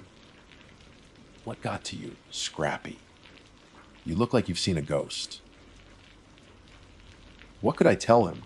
How could I explain a deer with the teeth of a shark without being immediately sent for a psychiatric evaluation? I opted for a lie. "Bear Randy," I said, my voice hoarse. "A big one. It circled the shelter all night. Had to barricade myself in. Didn't get a wink of sleep." Randy nodded, his expression understanding. "They get bolder every year. Good thing you're all right. Go write up a report and get some rest." Writing the incident report was a form of torture. I stared at the blank screen, typing and deleting, typing and deleting. In the end, I filed the most vague, unsatisfactory report I could manage. I described an abnormally aggressive deer and threatening behavior that required me to take safety precautions. I left out the teeth. I left out the clicking, the scraping on the rock. My report read like the ramblings of a spooked rookie, and I knew Randy saw it that way. But he didn't press the issue. Maybe he figured the experience would teach me a lesson. But I wasn't learning. I was obsessing. I couldn't sleep. When I closed my eyes, all I saw was that maw of needle, sharp teeth. I started spending all my free time in the station's archives, a dusty, musty room filled with the park's history. I told Randy I was studying the history of the trail, which wasn't entirely a lie. I pulled everything: wildlife reports, incident logs, and especially missing person files. Most were explainable hikers who overestimated their abilities, accidents, bad weather. But then I found it, a yellowed, brittle file from 1978. A solo hiker who had vanished without a trace not far from Hickory Ridge. The ranger at the time, a man named Martin Phelps, had searched for weeks and found nothing. In his personal notes attached to the official file was a sentence that turned my blood to ice. Found his camp, all in order, but no sign of him. The strange thing was the deer tracks all around. They looked wrong, like someone had drilled a hole right through the center of the hoof print. My heart hammered in my chest. It was the same thing, the same anomaly I had seen, the same piece of physical evidence, separated by over 40 years. I did a search on Martin Phelps and found that he had resigned from the Park Service just 2 months after the incident, citing personal reasons. The feeling of being watched never left me. On patrols, I could feel unseen eyes on my back. It prompted me to start carrying my service pistol with me at all times, something we were authorized to do but rarely did. I started noticing small, wrong things. A squirrel carcass left on a tree branch far too high for a normal predator to reach, deep gouges in the bark of a tree that matched the scraping on that rock, and sometimes, in the dead quiet, I would swear I could hear a faint, clicking sound from deep in the woods. I began avoiding the trails near Hickory Ridge, but the fear followed me. It was as if the encounter had marked me, made me aware of a second world layered over our own, one filled with things that broke the rules of nature. The breaking point came 2 weeks later. I was checking on another shelter, the Eagle's Nest, about 20 miles south of Hickory Ridge. It was a bright, clear day, and there was a healthy smattering of hikers on the trail. I was feeling a little more at ease, perhaps because of the sunlight and the sheer normalcy of it all. As was routine, I opened the shelter's logbook to check for any reported issues. I flipped through the happy messages of other hikers. Great view. Glad for the rest stop. And then I got to the page. In a shaky hand, with a pen that was running out of ink, someone had written, "Trail named Sunny. Beautiful day, but saw the strangest thing down by the creek. A doe. When it yawned its mouth, the entry stopped. The sentence was never finished. The rest of the page was blank, save for a faint, dark brown stain in the corner that looked too old to be coffee. I stood frozen, the logbook still open in my hands. A terrifying, profound coldness spread through me. It wasn't a coincidence. This was a pattern. This was a warning left behind. And then I heard it. It came from the edge of the woods, not far away. A sound I knew intimately from every nightmare I'd had since that night. A sound that masqueraded as innocence to hide the evil within. The soft, pitiful bleat of a fawn looking for its mother. My name is Chloe Anderson, and for the last 6 months, I've been a seasonal ranger assigned to a stretch of the Appalachian Trail that cuts through the dense, ancient mountains of North Carolina. It was a dream job, a way to merge my passion for the outdoors with a steady paycheck. The work is mostly routine trail maintenance, assisting hikers and filing reports. You learn the rhythms of the forest, the chatter of squirrels that signals a predator nearby, the specific scent of rain on dry earth, the way the light filters through the canopy at different times of day. You feel a sense of ownership, of belonging. Or at least I used to. My boyfriend, Liam, was visiting for the weekend. Liam is the opposite of the stoic, silent wilderness I'd grown accustomed to. He's a city person, filled with an infectious, boisterous energy that can make even the most mundane task feel like an adventure. He sees the world as a playground, and the vast, imposing Appalachian mountains were no exception. He loved the grandeur of it all, but he didn't understand its deeper, darker undertones. To him, the woods were just trees. To me, they had started to feel like a living entity, something that watches and waits. We'd spent the day hiking to an overlook that wasn't on most of the tourist maps. I'd found it a few weeks prior, a craggy protrusion of rock called Raven's Roost that offered a breathtaking, panoramic view of the valley below. The sea of trees stretched out for miles, a rolling carpet of green and gold under the late afternoon sun. The air was crisp and clean, carrying the scent of pine and damp soil. It was peaceful, the kind of profound silence that makes you feel like you're the only person left in the world. Liam, in his typical fashion, decided the silence needed to be broken. He grinned at me, his eyes sparkling with mischief, and cupped his hands around his mouth. "Hello, down there!" he boomed, his voice full and clear, rolling off the edge of the cliff and into the vast emptiness. I smiled, shaking my head at his antics. We waited for the echo. It was a game we played, a simple joy in hearing the mountains throw our voices back at us. The sound should have bounced off the opposing ridge, returning to us a second or two later, slightly distorted but recognizably Liam's. A few seconds passed, then a few more. The silence that answered was heavy, unnatural. The usual ambient sounds of the forest, the distant call of a bird, the rustle of leaves in the breeze, seemed to have died away completely. An uneasy feeling began to prickle at the back of my neck. "Wes, the acoustics are bad today," I said, trying to sound casual, but my voice was a little too tight. Liam's smile had faded. He was still looking out over the valley, his brow furrowed. "That's weird." And then it came. It wasn't an echo. It wasn't Liam's voice. It wasn't any human voice I'd ever heard. From the depths of the valley below, a sound rose to meet us. It was a low, guttural rasp, like stones grinding together, or the dry, final breath from a dying throat.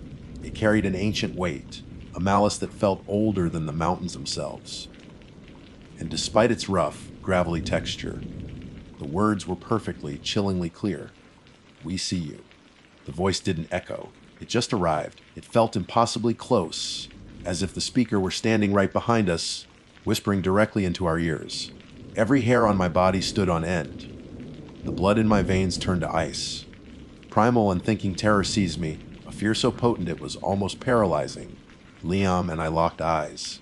The playfulness was gone, replaced by a shared, stark horror. His face, usually so animated, was a pale, frozen mask. "What the hell was that?" He whispered, his voice trembling. My ranger training kicked in, a thin veneer of professionalism over a core of pure panic. My mind cycled through logical explanations. Another group of hikers somewhere below. A prankster with a voice modulator. But who would be miles off trail, deep in the valley, just waiting for someone to shout, and that voice, no human could make that sound. It was fundamentally wrong. "We're leaving," I said, my voice firm, betraying none of the terror that was screaming inside my head. Now, I didn't wait for a response. I grabbed his arm, pulling him away from the edge of the overlook. We didn't run, not yet. We moved with a forced, deliberate speed, our hiking boots crunching too loudly on the gravel path leading back to the main trail. Every snap of a twig, every rustle of a bush sounded like a footstep behind us. The feeling of being watched was no longer a vague premonition. It was a physical pressure on my back, a malevolent gaze I could feel through my clothes. The sun was beginning to set, casting long, distorted shadows across the trail. The woods, which had felt like a sanctuary just minutes before, now seemed like a cage, the trees closing in around us. We walked in silence, the only sounds our own ragged breathing and the frantic pounding of my heart. I kept glancing over my shoulder, scanning the dense undergrowth, expecting to see a pair of eyes staring back, but there was nothing, just the darkening woods. The journey back to the ranger station felt like an eternity. With every step, I expected that voice to call out again, to tell us it was getting closer. When the squat log and stone shape of the station finally came into view, a wave of relief, so intense it almost made my knees buckle, washed over me. We stumbled inside, and I slammed the heavy oak door shut, throwing the deadbolt with a loud, definitive clunk. We were safe. We had to be. We stood there in the dim light of the station, panting, leaning against the door, as if to add our own weight as a barricade. Chloe. Liam started, his voice still shaky. What was that? Poo? I don't know, I admitted, the two words feeling utterly inadequate. I moved to the window, my hand trembling as I pulled back the edge of the curtain. I peered out at the tree line, a dark, jagged wall against the twilight sky. I scanned the edge of the forest, my eyes tracing the shadows, searching for any sign of movement. For a long moment, there was nothing. I was about to turn away, to tell Liam it was just our minds playing tricks on us, when I saw it. At the very edge of the woods, where the light was faintest, something moved. It wasn't an animal. It was tall and unnaturally thin, its shape barely distinguishable from the surrounding tree trunks. It was there for only a second, a fleeting silhouette that seemed to sway without wind, before it melted back into the deeper darkness of the forest. But it was there, and I knew, with a certainty that chilled me to the bone, that it had been watching us the entire time. They had followed us back. Sleep was an impossibility. The single glimpse of that impossibly tall figure had burned itself onto the back of my eyelids. Every time I closed my eyes, I saw its silhouette swaying against the twilight, a grotesque imitation of a tree. We turned on every light in the station, a futile attempt to ward off the oppressive darkness that now seemed to press in on the small building from all sides. The familiar, cozy space had transformed into a cage. We were trapped, and whatever was outside knew it. Liam paced the main room like a caged animal, his city, bird nerves completely frayed. We should call someone, he repeated for the 10th time, his phone clutched in his hand. The police, the head ranger, anyone. There's no signal, Liam. I said, my voice flatter than I intended. I was pointing at the landline phone on the wall. Its cord was neatly severed, cut clean through, and they've taken care of the landline. He stared at the dangling wire, the color draining from his face. The reality of our isolation was finally sinking in. We weren't just in the middle of the woods, we were cut off. The radio, our one reliable link to the outside world, was our last hope. I moved to the comms unit on my desk, my heart pounding a heavy, fearful rhythm against my ribs. I flicked the power switch. Nothing. I tried again. The unit remained silent and dark. I checked the fuse box, the backup generator. Everything was fine. The unit itself was dead. It hadn't malfunctioned. It had been disabled. They were meticulous. The night deepened. The forest, which usually came alive with the sounds of insects and nocturnal creatures, was terrifyingly silent. It was the same unnatural hush we'd experienced at the Overlook, a silence that felt curated, as if all the normal life had been scared into hiding, or worse, erased. Then the sound started. It began as a soft tapping on the roof, like the first few drops of a rainstorm, but the sky was clear, studded with a billion cold, indifferent stars. The tapping grew more insistent, moving from the roof to the walls, then to the windows. It was a patient, exploratory sound, the noise of something testing the boundaries of our sanctuary. What is that? Liam whispered, his eyes wide, fixed on the shuttered windows. Squirrels. I lied, the word tasting like ash in my mouth, or maybe a branch brushing against the siding. But we both knew it wasn't a branch. The tapping was too rhythmic, too deliberate. It circled the station, a slow, methodical patrol. Then came the scratching. A low, raspy sound, like claws or dry twigs being dragged slowly down the heavy oak door. It was the sound of something wanting to get in. I grabbed the station's shotgun from its lockbox. My hands slick with sweat. The weight of it was a small comfort, but what good would it be against something that wasn't animal or human? Trying to distract myself, to find some shred of logic in the madness, I went to the station's small archive, a dusty filing cabinet filled with decades of logs and records from previous rangers. If anything like this had happened before, it would be in here. Liam watched me, his back pressed against the far wall, as if trying to merge with the shadows. I pulled out a thick, leather-bound logbook from the 70s. The entries were mostly mundane weather reports, trail conditions, accounts of lost hikers. But as I flipped through the brittle, yellowed pages, a specific entry caught my eye. It was dated October 31st, 1978, written in a spidery, frantic hand by a ranger named Alistair Finch. Nightfall. The silence is wrong again. It's been happening more frequently. The animals all go quiet, like the world is holding its breath. The men from the hollow are walking tonight. I saw them at the tree line, just standing there. So tall. They don't look right.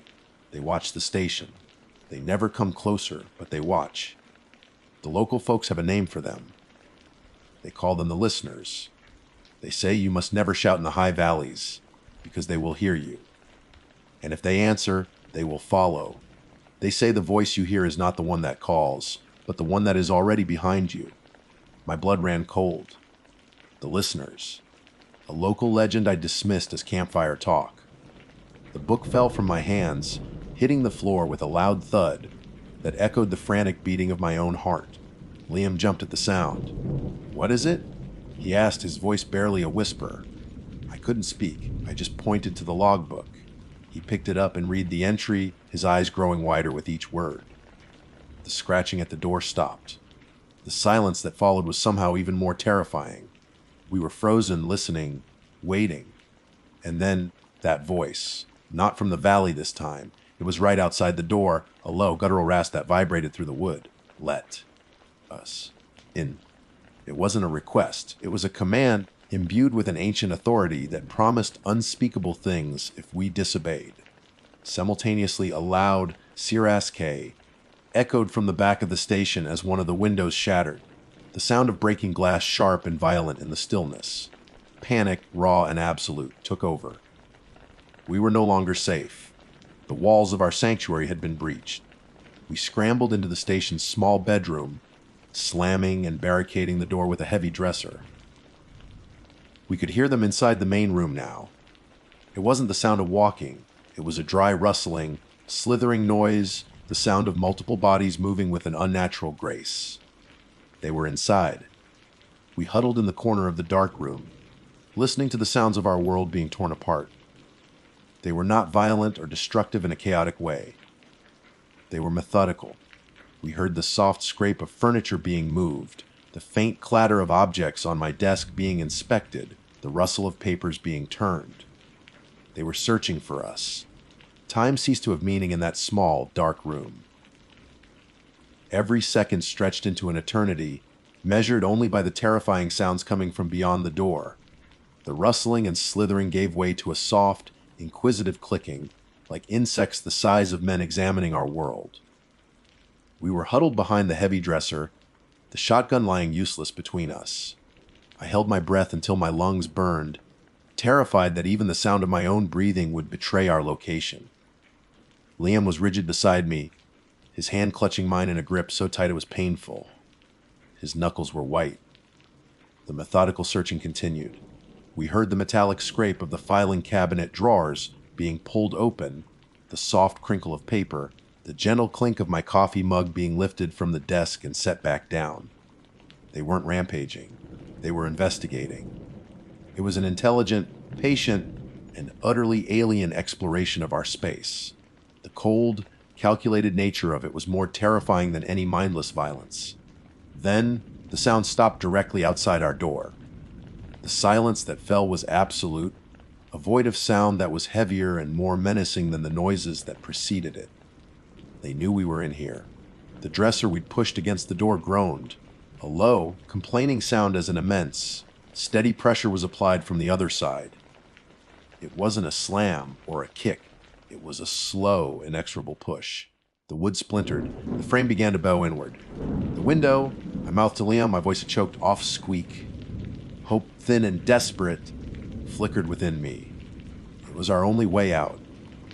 Moving with the agonizing slowness of a nightmare, we crawled towards the small window on the far side of the room. It overlooked the back of the station, leading directly into the thickest part of the forest.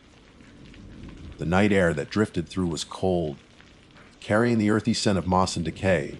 Behind us, a loud Sirius K signaled the door frame giving way. We didn't have minutes, we had seconds. I fumbled with the latch, my fingers numb and clumsy.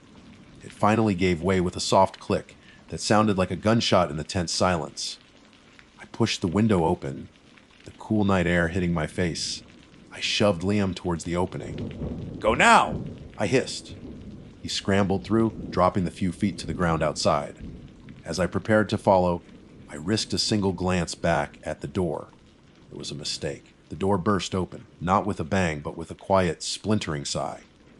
And in the doorway, silhouetted by the lights of the main room, stood one of them, the listener. My mind struggled to process what I was seeing. The ranger's log had said they were tall, but that was a profound understatement. Its head brushed the top of the doorframe, its body impossibly long and emaciated. Its limbs were like the branches of a dead tree, jointed at angles that were deeply, fundamentally wrong. Its skin was the pale, luminous white of a mushroom that has never seen the sun. It had no discernible eyes, no nose, just a smooth, blank expanse of flesh where a face should be. But then, its entire head split open vertically, revealing a gaping, black maw that looked like a wound in reality itself. From that darkness, a low, clicking sound emanated, a sound of alien perception. I didn't scream. The sound was trapped in my throat, a solid ball of terror. My body acted without conscious thought. I threw myself out the window, landing hard on the damp ground beside Liam. Run! We plunged into the absolute darkness of the forest. We didn't need to see, we just ran. Branches whipped at our faces, thorns tore at our clothes and skin, but we didn't feel it.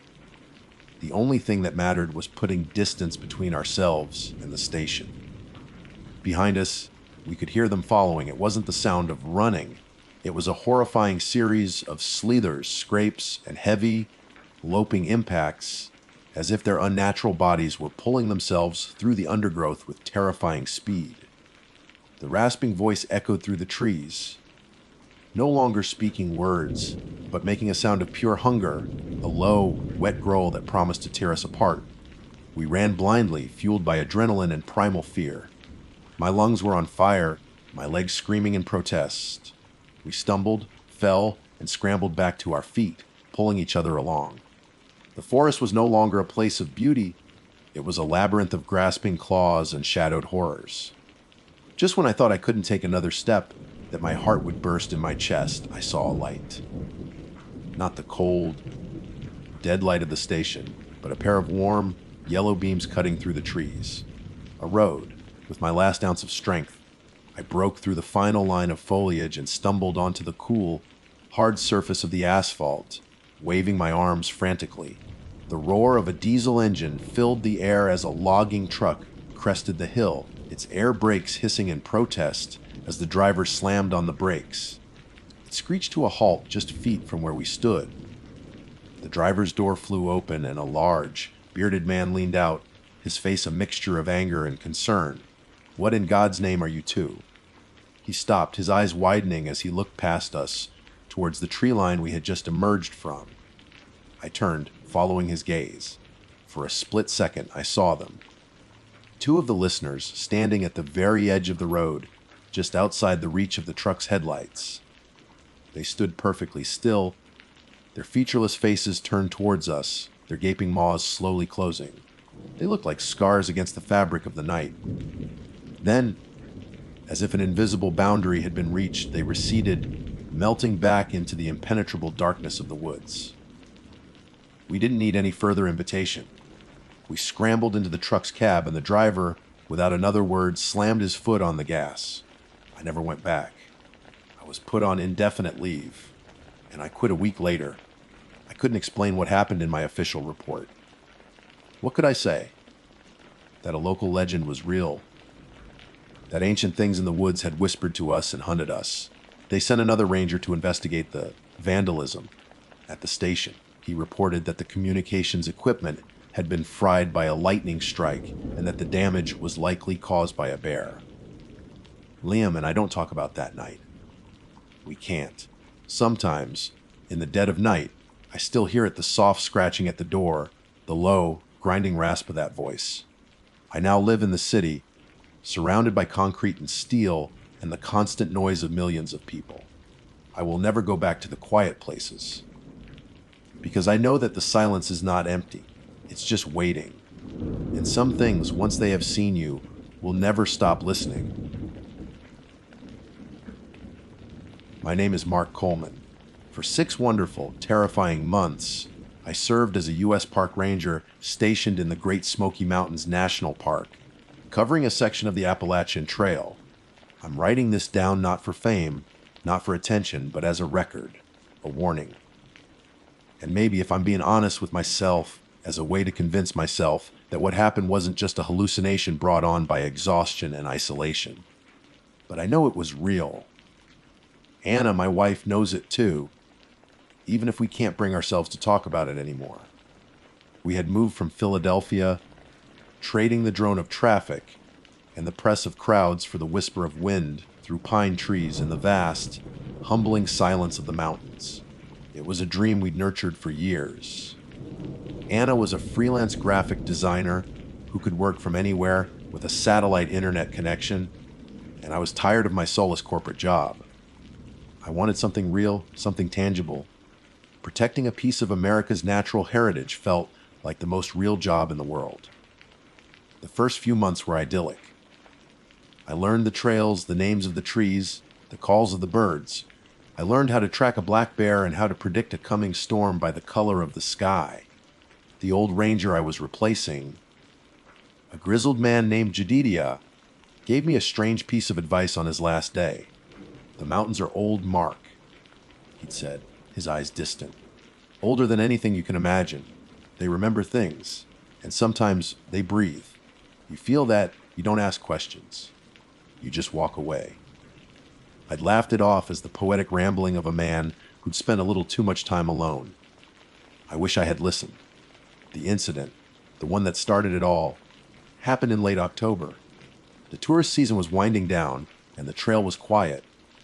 The autumn colors were electric, a riot of red, orange, and gold splashed across the slopes. Anna and I decided to take a weekend for ourselves to camp out by Fontana Lake. It's a beautiful, sprawling body of water on the southern edge of the park, known for its quiet coves and the submerged ghost town of Proctor that lies beneath its surface.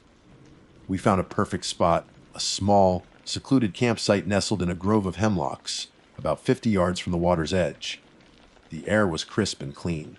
We set up our 4-person tent, cooked chili over a small camp stove, and watched the sun dip below the jagged silhouette of the mountains. The water turned to polished obsidian, reflecting a sky awash with stars.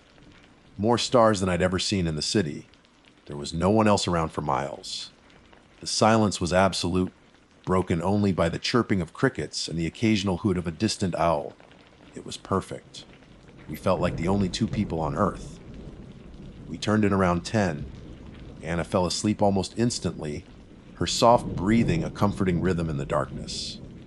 I lay awake for a while, listening to the sounds of the forest, feeling a profound sense of peace. This was it. This was the life I had chosen, and it was everything I'd hoped it would be. Eventually, I drifted off. I woke up suddenly. It wasn't a sound that woke me, but a feeling. A subtle, yet undeniable pressure against my back. I was lying on my side facing Anna. The fabric of the tent wall, which should have been a few inches away from me, was pressing firmly against the length of my spine. My first thought was groggy and rational, the wind. But there was no wind. The air in the tent was still, and outside the crickets had fallen silent. The world was utterly, unnaturally quiet. My next thought was an animal. A deer, maybe, or a bear, nosing at the tent. My heart began to hammer against my ribs. I lay perfectly still, holding my breath, straining my ears for the sound of sniffing or scratching. There was nothing, just the silent, steady pressure. I stayed like that for what felt like an eternity, a statue carved from fear. The pressure remained constant and unmoving. It didn't feel like an animal. An animal would move, shift its weight, make some kind of noise. This was just presence. Heavy and inert. I slowly, carefully twisted my head to look at Anna. She was still fast asleep, oblivious. A fierce, protective instinct washed over me, momentarily overriding the fear. I had to keep her safe. Then the pressure eased. I felt it recede, the nylon of the tent wall pulling away from my back. Relief washed over me in a dizzying wave. It was just the wind, I told myself, a strange downdraft. My mind, desperate for a logical explanation, clung to the idea. I was about to roll onto my back and try to get back to sleep when it happened again. The fabric began to push inward, slowly, inexorably. It wasn't a shove or a nudge. It was a gradual, deliberate indentation, as if a giant, invisible hand were pressing down on the outside of the tent. I watched, my eyes wide in the gloom, as the wall bowed inward, closer and closer to my back, until it was flush against me again. It stayed there for a long, silent moment, and then, just as slowly, it expanded back out, in and out, a slow, deep, silent rhythm. Jedidiah's words echoed in my head. Sometimes they breathed. My blood ran cold. This wasn't the wind. This wasn't an animal. The movement was too regular, too organic. It was exactly like watching a lung inflate and deflate. I lay there paralyzed for a full hour, watching the wall of my world warp and breathe in the crushing silence. My entire consciousness narrowed to that single, horrifying motion. The fabric would swell inwards, the moonlight from outside catching the taut curve, and then it would recede back into darkness. In and out, a silent, monstrous respiration. I knew with a certainty that defied all logic that we had to leave. Now, I reached out a trembling hand and shook Anna's shoulder. "Anna," I whispered, my voice a dry croak. "Wake up." She mumbled, swatting at my hand. "Mark, what is it?" "We have to go." I said, my voice barely audible, but packed with an urgency that cut through her sleepiness. "Now, don't ask questions. Just get your shoes on. We have to go." She saw my face then. What little of it was visible in the gloom, and the fear in my eyes was enough. She didn't argue. In silence, moving with a dreamlike slowness, we pulled on our boots and jackets. Every tiny sound, the rasp of a zipper, the rustle of a sleeping bag, was deafening. All the while, the tent wall continued its silent, rhythmic breathing. Packing up was a nightmare. We fumbled with our gear in the dark, stuffing everything into our packs with frantic, clumsy movements. Taking down the tent was the worst part. I had to touch it. I had to fold the very fabric that had been pressing against me, feeling its cool, synthetic texture under my shaking fingers. It felt like handling a corpse. Finally, we were packed. We shouldered our bags and, without a single backward glance, began the hike back to the car in the pitch, black darkness, guided only by the narrow beam of my headlamp. The familiar, friendly forest had transformed into a place of menace. Every shadow seemed to wreathe with hidden forms, and every fallen leaf that crunched under our boots sounded like a footstep behind us. We didn't run. We walked, fast and purposeful, a frantic retreat. We didn't speak a word until the blessed, beautiful sight of my pickup truck came into view. We threw our gear in the back, scrambled into the cab, and locked the doors. I jammed the key in the ignition, and the engine roared to life, shattering the unholy silence. I drove away from Fontana Lake without looking back, the tires spitting gravel. But I knew as we sped down the empty mountain road, that we weren't just leaving a campsite behind. We were fleeing from something ancient and awake, and this was only the beginning. The drive back from Fontana Lake was the longest 2 hours of my life. The silence inside the truck was a living thing, thick and suffocating, heavier than any sound. Anna sat rigid in the passenger seat, her hands clenched in her lap, her knuckles white. She stared straight ahead at the ribbon of asphalt, unwinding in our headlights. But I knew she wasn't seeing the road. She was seeing the same thing I was, the impossible, rhythmic pressing of our tent wall. In and out. We didn't speak. What was there to say? How do you begin to form words around something that tears a hole in your reality? Did you see the tent breathe? It sounds insane. Uttering it aloud would make it more real, and we were both clinging to the last frayed threads of denial, a desperate hope that we had shared some bizarre, simultaneous nightmare. But the hastily packed gear rattling in the truck bed was proof. The cold dread that had settled deep in my bones was proof. We got back to our small ranger station, house just before 3 a.m. The little wooden house, which had always felt like a cozy sanctuary, now seemed flimsy and exposed. The familiar silhouette of the trees surrounding it felt menacing, like silent giants watching our return. I unlocked the door, and we stepped inside, the mundane act of flicking on a light switch, feeling like a desperate defiance against the vast, oppressive darkness we'd just fled from. Anna went straight to the kitchen and started making coffee, her movements stiff and automatic. I stood by the living room window, peering out into the blackness. The forest wasn't just a collection of trees and animals anymore. It had a presence. Jedidiah's words came back to me again, no longer poetic, but prophetic. The mountains are old. They remember things.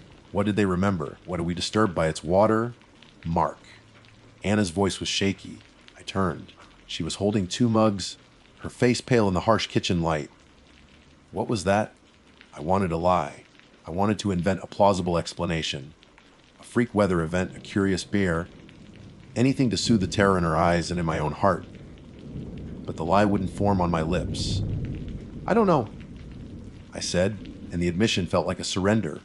But it wasn't an animal, and it wasn't the wind. She nodded slowly, a single tear tracing a path down her cheek. It was watching us. I felt it before you woke me up. I was dreaming that something was trying to get into my lungs, to breathe with my breath. Her words hit me with the force of a physical blow. The quiet, rhythmic motion, the lack of any sound. It wasn't just pressing on the tent, it was listening. Waiting, studying us. The thought that it had been aware of us, perhaps long before I woke up, was a new layer of horror. Sleep was impossible. We sat at our small kitchen table, drinking coffee we didn't want, until the first gray light of dawn began to filter through the trees. The rising sun did little to dispel the fear. It only illuminated the world we were now afraid of. The next few weeks were a quiet, tense hell. On the surface, things returned to normal. I went out on my patrols, cleared fallen branches, and spoke to the few hardy hikers still on the trail. Anna worked on her designs. We ate dinner, we watched movies, we talked about trivial things. But the unspoken truth of what happened at the lake was always there, a phantom third person in our home. We never camped again. We started locking the doors and windows the moment dusk fell, something we'd never bothered with before.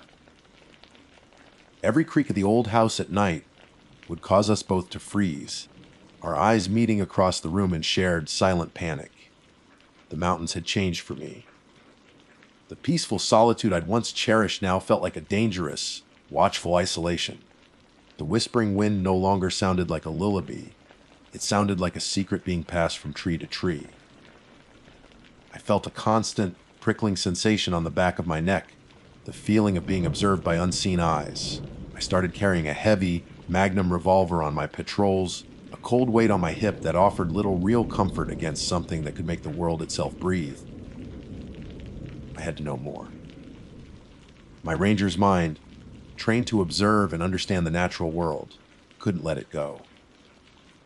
I started spending my evenings in the station's small office, digging through the archives. I was looking for a pattern, a hint, anything to prove we weren't the first. The records were mostly mundane trail maintenance logs, wildlife sighting reports, budget proposals. But then I found Jedidiah's old logs. They were in a dusty, leather-bound book tucked away on a bottom shelf. His entries were mostly concise and professional, but occasionally there were personal, handwritten notes in the margins. I scanned through the years, my heart pounding. Then I found an entry for a date in late autumn, 15 years prior, called out to Fontana. Hiker missing from a campsite near Eagle Creek. Tent and all gear left behind. Looks like he just walked away. Search team found nothing. Too quiet out there. The air feels wrong. Heavy. My blood ran cold. I flipped through more pages, a knot of dread tightening in my stomach. I found another 10 years before that. A couple reported strange pressure on their tent at their Hazel Creek site. Sounded hysterical. Blamed it on a bear, but found no tracks. Not a single print. Told them it was probably the wind. They packed up and left in the middle of the night. Smart. And then a final one scribbled in shaky handwriting from early in his career. It wasn't an official log entry, but a note tucked between 2 pages. It's the water. Something sleeps in the water. Woke up last night and saw it standing on the shore. Not a man. Tall. Thin. No face. Just a shape cut out of the starlight. It watched me for a long time. I don't think I'll be camping by the lake anymore. Some things are best left alone. The old names for this place they knew. The Unspoken One. The one who waits and breathes. The Unspoken One. The words seemed to lift off the page and hang in the air. A shape cut out of the starlight. I slammed the book shut, my hands shaking. This wasn't a random event. This was a place, a thing. Something with a history the Park Service had either forgotten or deliberately ignored. That night, as a storm rolled in over the mountains, the power went out. We were plunged into absolute blackness, broken only by the flashes of lightning that illuminated the writhing trees outside our windows. And in the silence between the claps of thunder, we heard it. A soft, rhythmic tapping. It was coming from the window pane in our bedroom. Tap, tap, tap, slow, deliberate, and perfectly spaced. Like a long, patient finger tapping on the glass, asking to be let in. The world shrank to the space of our small bedroom, the sound of the storm outside muffled by the blood pounding in my ears. The tapping on the window pane was gentle, almost polite, but it was the most terrifying sound I had ever heard. Tap, tap, tap. It was slow, patient, and utterly inhuman. A branch would be erratic, scraping and rattling in the wind. This was methodical. This was intentional. Anna and I were frozen, huddled together under the blankets.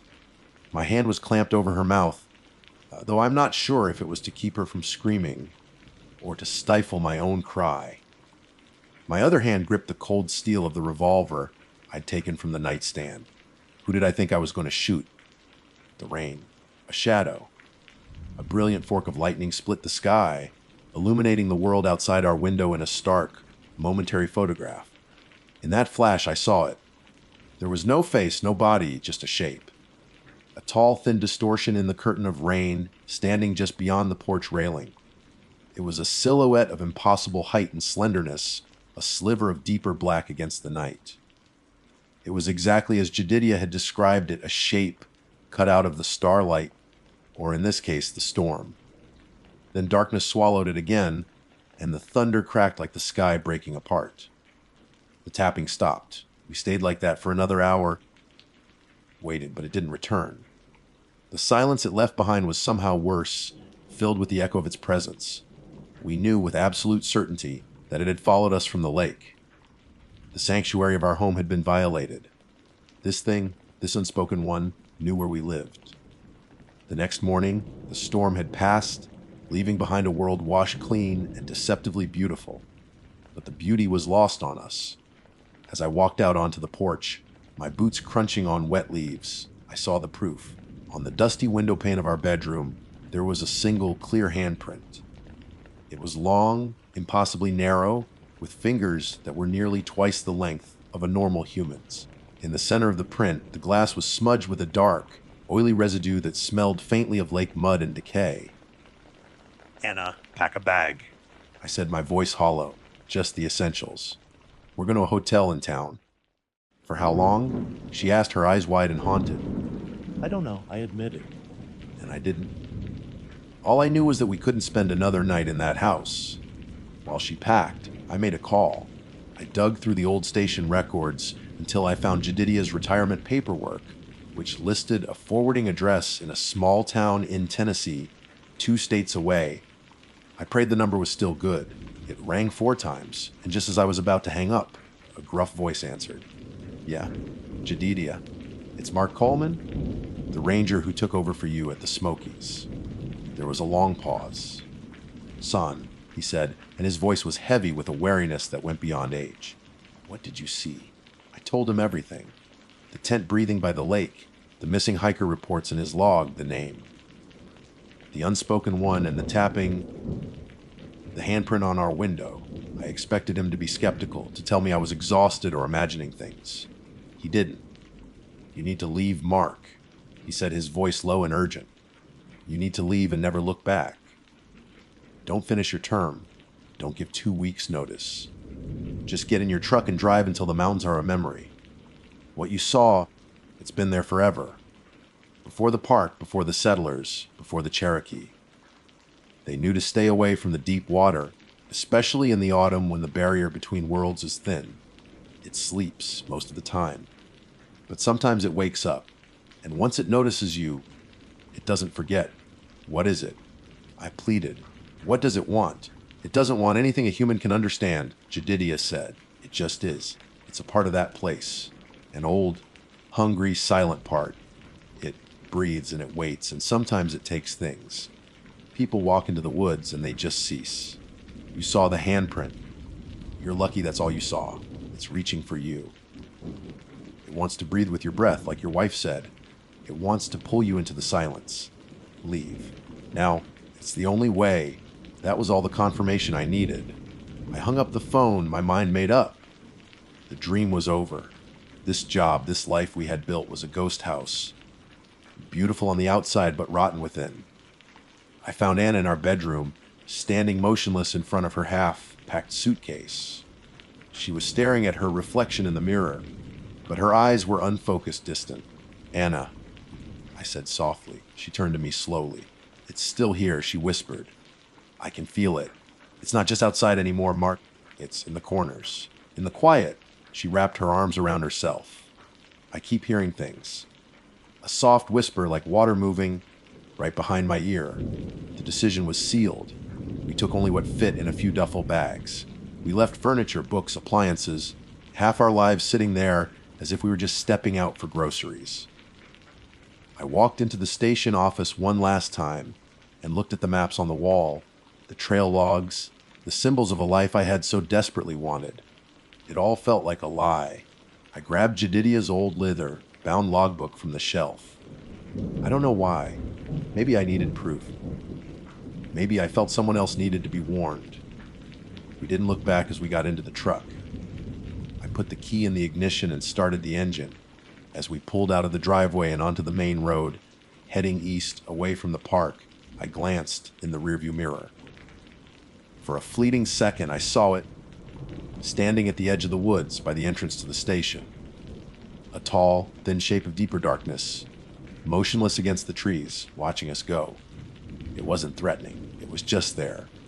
A silent, ancient landlord watching its temporary tenants flee. We drove for 18 hours straight, stopping only for gas.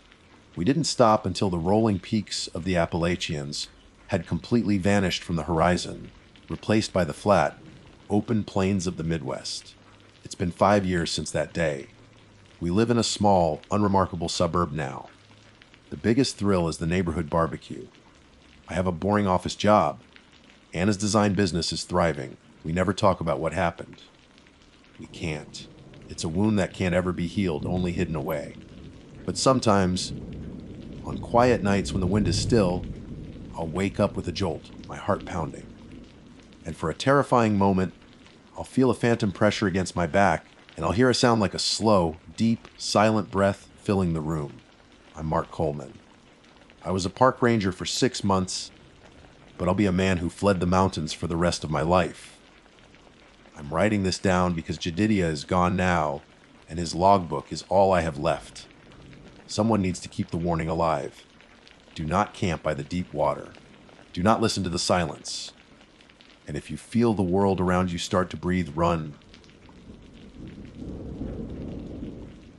My official title is Ridge Runner, but that doesn't tell you much unless you're part of the hiking world.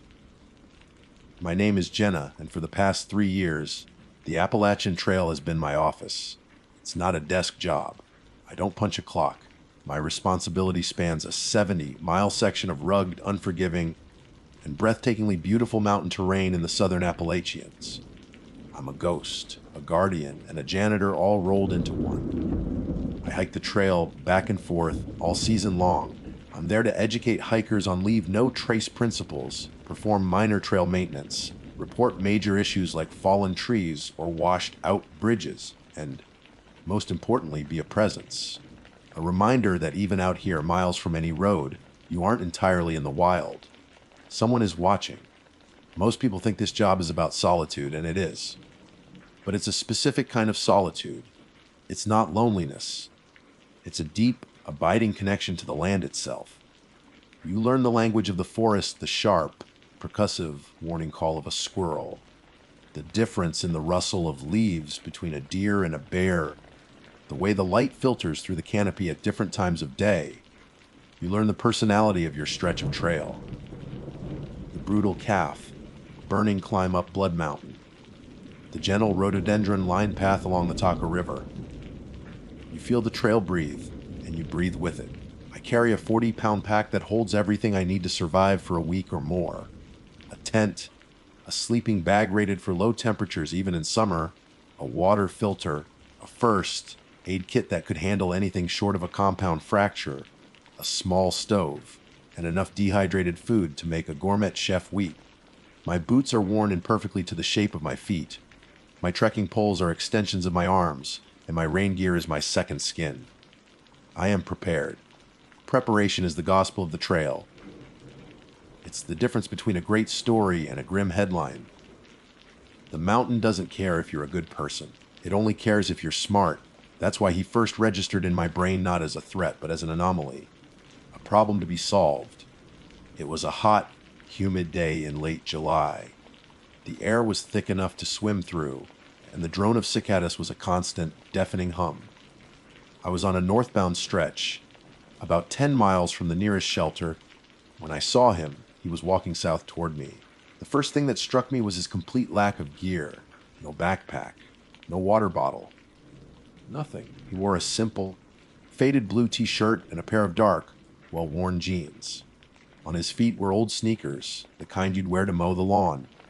He was tall and unnervingly thin, his frame like a willow switch, all sharp angles and long limbs. His hair was dark and shaggy, and he walked with a steady, unhurried pace that felt out of place on the rocky, root-filled path. Hikers on the AT are a community. You always acknowledge each other. A nod, a hey, a happy trails. It's part of the code. As he drew closer, I prepared my standard friendly greeting. Hey there, how's it going? I said, slowing my pace. He didn't speak. He just lifted his head and looked at me. His face was gaunt, but his eyes were the second thing that felt wrong. They were a pale, washed-out gray, and they seemed to hold a profound emptiness, like looking into a deep, still well. There was no flicker of recognition, no friendliness, no wariness. Nothing. He gave me a single slow nod, then his gaze shifted back to the trail in front of him, and he just kept walking. He passed me, and a strange coldness washed over me, a chill that had nothing to do with the temperature. I stood there for a moment, watching him go. My training kicked in. This man was a risk. No water in this heat. No pack. He could be suffering from heat stroke, disoriented. Sir, I called after him. Are you okay? Do you need any water? Do you know where you're headed? He didn't stop or turn around. He just continued his unhurried walk, disappearing around a bend in the trail, as if he were a wisp of smoke. I hesitated, a debate raging in my head. My duty was to check on him, to make sure he was safe, but something held me back. A primal instinct, a quiet voice in the back of my mind that whispered, leave it alone. I shook it off as foolishness and walked on, but the image of him was burned into my mind. I tried to rationalize it. Maybe he was a local out for a short walk, though we were miles from any day-used trailhead. Maybe he had a friend waiting for him just off the trail. But I couldn't shake the feeling of profound wrongness. A week later, I mentioned it to Mark, a veteran ridge runner who had been working these mountains since before I was born. We were sharing a cup of coffee at a trail crossing where he'd come to resupply me. Saw a guy the other day. I began trying to sound casual. Tall, skinny fella, jeans and a t-shirt, no gear at all, just walking. Mark stopped, stirring his coffee. He looked out into the trees, his face unreadable. Pale eyes. Doesn't say much. A shiver went down my spine. Yeah, that's him. You've seen him? He took a slow sip of his coffee. Jenna, he said, his voice low. There are some things out here that don't play by the rules. They've been here longer than the trail, longer than us. They're part of the mountains. You see him, you nod, and you keep going. You don't offer him water. You don't ask him where he's going. You just let him walk. His words hung in the air, heavy and ominous. The logical part of my brain screamed that it was just trail folklore, a ghost story to spook the new rangers. But the part of me that had learned to trust instinct, the part that had felt that unnatural coldness, knew better. I didn't see the man again for the rest of the summer. The season turned to autumn, painting the ridges in fiery shades of red and gold. Then winter came, blanketing the trail in a deep, silent layer of snow. I was doing a final sweep of the Rhone Highlands, a high-altitude section known for its punishing weather, before heading home for the off-season.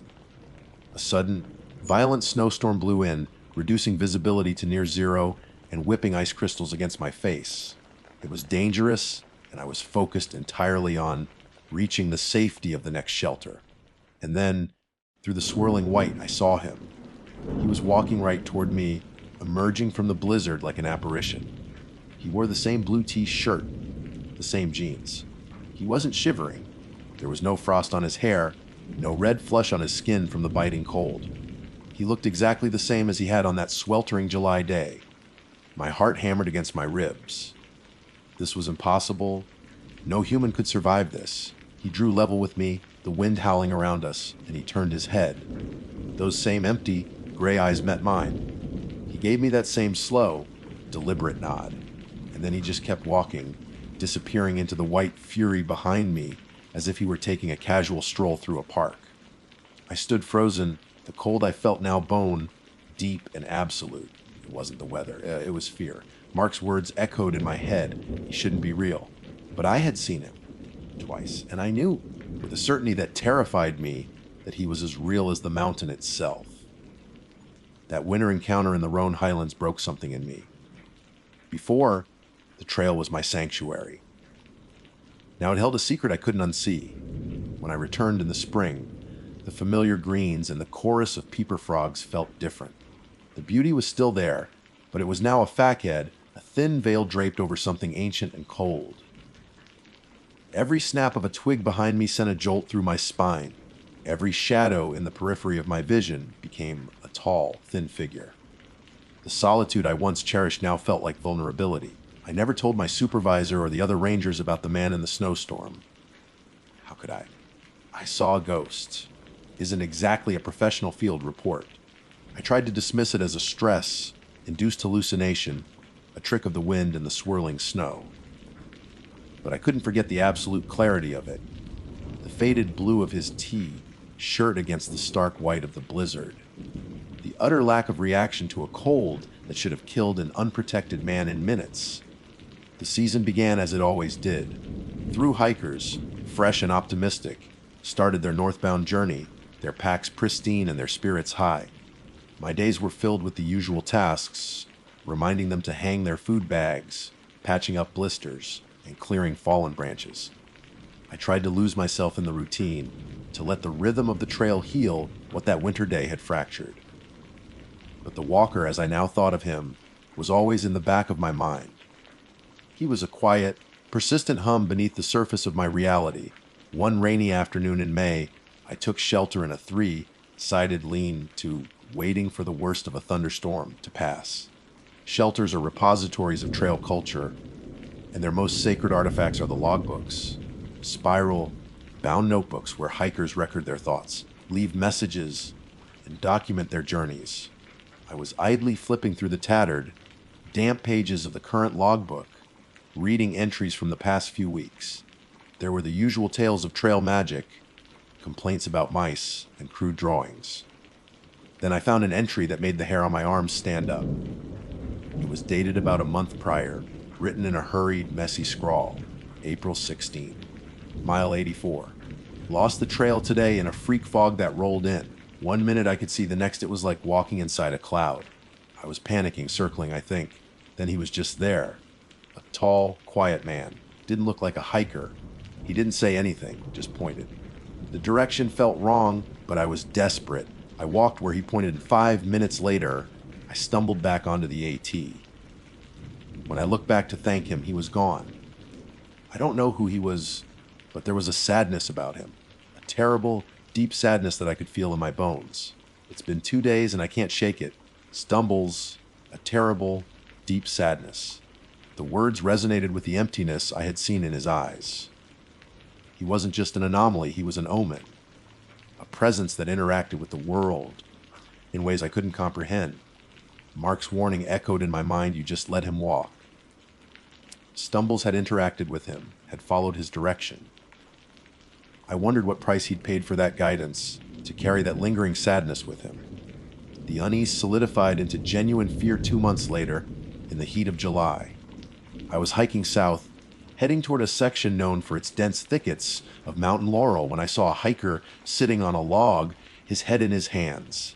He was young, probably college-aged, and his face was pale with shock. This wasn't the usual exhaustion. This was terror. "Hey, are you all right?" I asked, approaching slowly. He looked up, his eyes wide and frantic. "My friend, Liam. He's gone." "Okay, slow down," I said, my first aid training kicking in. "What happened? When did you last see him?" "About an hour ago. The hiker, whose name was Ben, stammered. We were just hiking. He was maybe 50 feet ahead of me. I stopped to tie my shoe. It only took a second. When I stood up, he was gone. I've been shouting for him ever since. He's just vanished." "Did you see anyone else on the trail?" I asked, my heart beginning to pound a slow, heavy rhythm. Ben hesitated, his gaze darting into the woods around us. "This is going to sound crazy," he whispered. Just before I bent down, I saw someone standing on the trail up ahead of Liam. A man, tall and really thin. He was just standing there watching. A cold dread washed over me. What was he wearing? I don't know. Jeans, I think. AT shirt. I only saw him for a second. When I stood up again, both he and Liam were gone. My blood ran cold. You see him, you nod, and you keep going. He wasn't just walking anymore. I did my job. I got on my radio, called in a missing person report, and gave our coordinates. A search and rescue operation was mobilized immediately. For the next 48 hours, the forest was filled with the shouts of volunteers and the crackle of radios. We swept the area in a grid pattern, pushing through dense brush, peering over ledges, checking every creek and hollow. There was no sign of Liam. No dropped piece of gear, no footprints leading off the trail, nothing. It was as if the mountain had swallowed him whole. The official search was called off after 3 days. Ben, devastated, was escorted back to civilization by his family, but I couldn't let it go. I knew what Ben had seen. I stayed in the area, telling my supervisor I was doing an extended patrol. For 2 more days, I searched on my own, driven by a knowing fear. On the 3rd day, about a quarter mile from where Liam was last seen, in a part of the forest the search grid hadn't thoroughly covered, I found something. It wasn't Liam. It was his backpack, leaning against the base of a massive oak tree, as if he had just set it down for a moment. My heart leaped, a mix of hope and terror. I called his name, but only the wind answered. The pack was fully loaded. His tent, sleeping bag, and food were all there. But tucked into one of the side pockets, I found his digital camera. It felt heavy in my hand, a black box of potential answers I wasn't sure I wanted. That night, in the tense quiet of my one-person tent, I turned it on. The battery was almost dead. I scrolled backward through the pictures. There were smiling selfies of Ben and Liam at scenic overlooks. Photos of wildflowers, of a deer on the path, the typical memories of a hike. Then the photos changed. The last 5 pictures were taken in the same area where he disappeared. The first showed the back of Liam's head as he walked down the trail. The second was from a lower angle, as if Ben had just stood up from tying his shoe. Liam was further away now. In the 3rd picture, my breath caught in my throat. At the far end of the trail, partially obscured by the dappled light, stood a figure. Tall, thin, wearing jeans and a faded blue t-shirt. the walker. The fourth picture was shaky, a blur of green and brown, clearly taken in panic. The fifth and final picture was black, utterly black. It took me a second to realize what I was looking at. It wasn't a picture of the dark. It was a picture from the dark. The flash had fired, illuminating what was directly in front of the lens. It was a face, gaunt, pale, and filling the entire frame. And the eyes, wide open and devoid of all light, all life, were staring directly at me. The pale, washed-out gray eyes of the man who just walks. I threw the camera into the corner of the tent as if it were red hot. My body was shaking uncontrollably, and a strangled gasp escaped my lips.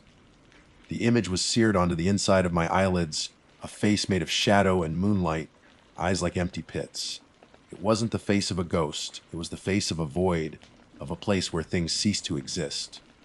I fumbled for my headlamp, my fingers clumsy with panic, and flooded the small tent with sterile, white light, trying desperately to banish the afterimage. Sleep was impossible. I sat with my back pressed against the thin wall of my tent, my trekking pole clutched in my hand like a pathetic weapon. Every rustle of leaves, every hoot of an owl was him. I felt his presence everywhere, a suffocating blanket of dread. He wasn't just walking the trail anymore. He was hunting it. And Liam, poor Liam, had been his prey. The camera was proof, but it was proof of an impossible crime. What could I tell the authorities?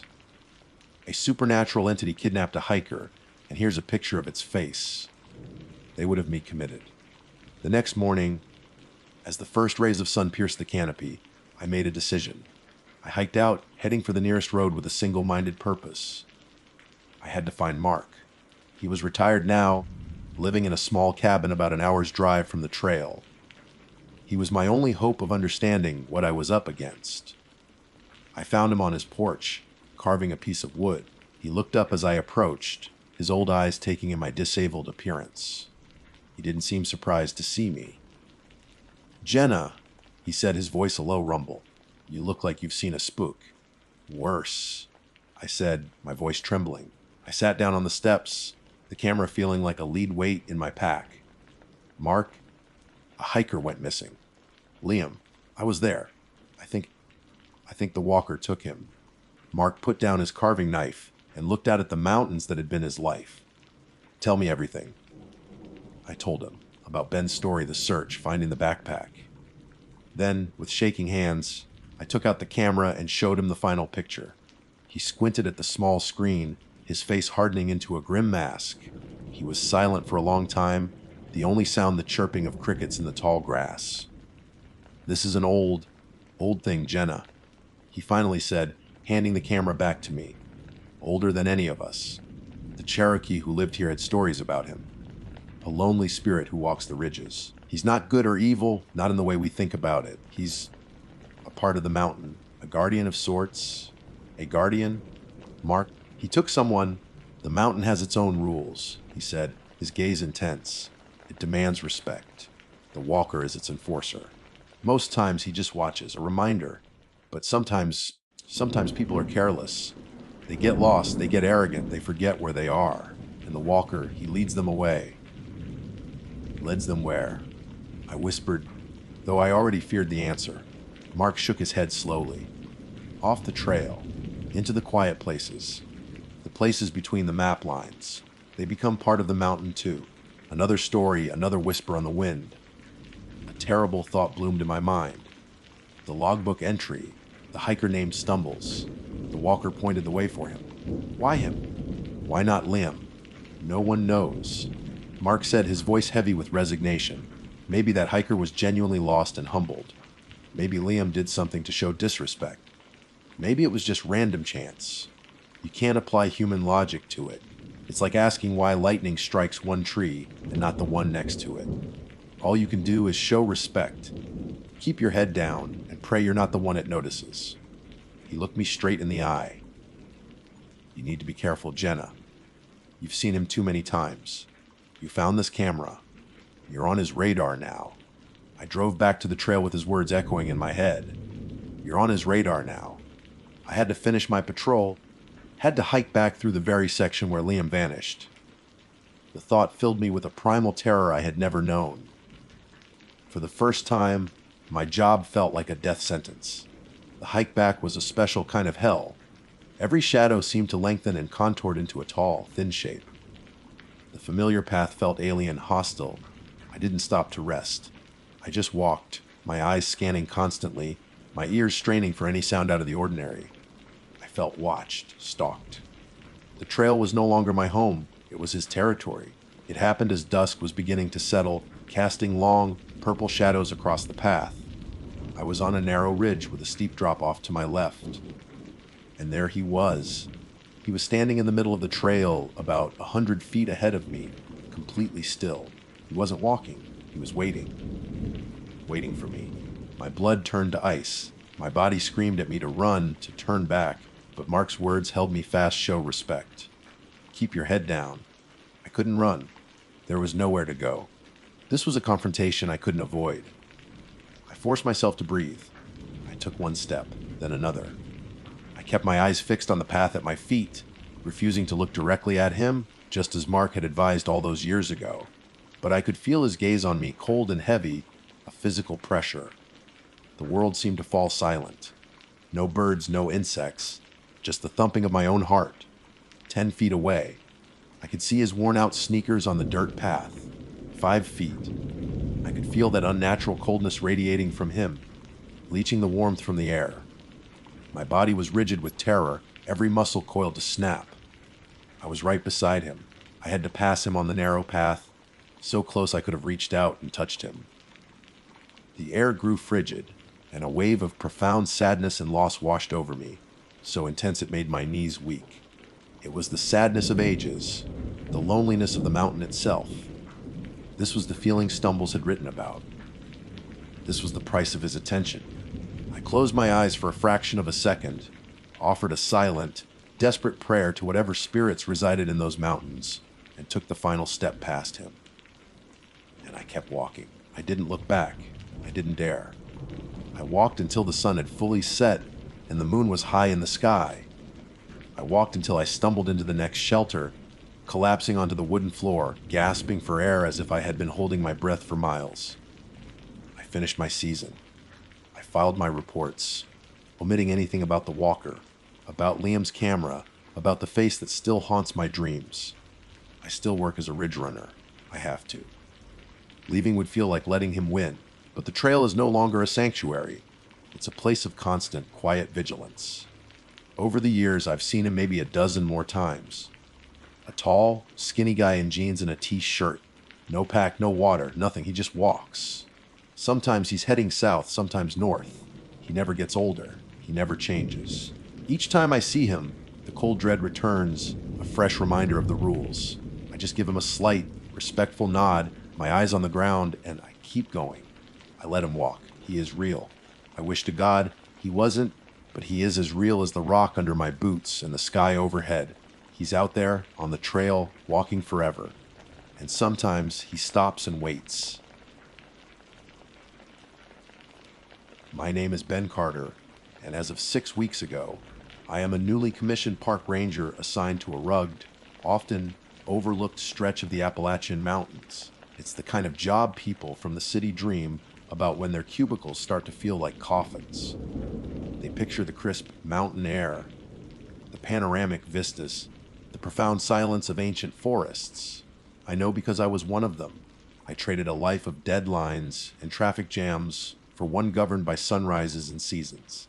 I spent years in school studying forestry and wildlife management, all leading to this a small, isolated ranger station, a government-issued truck, and miles of untamed wilderness to call my office.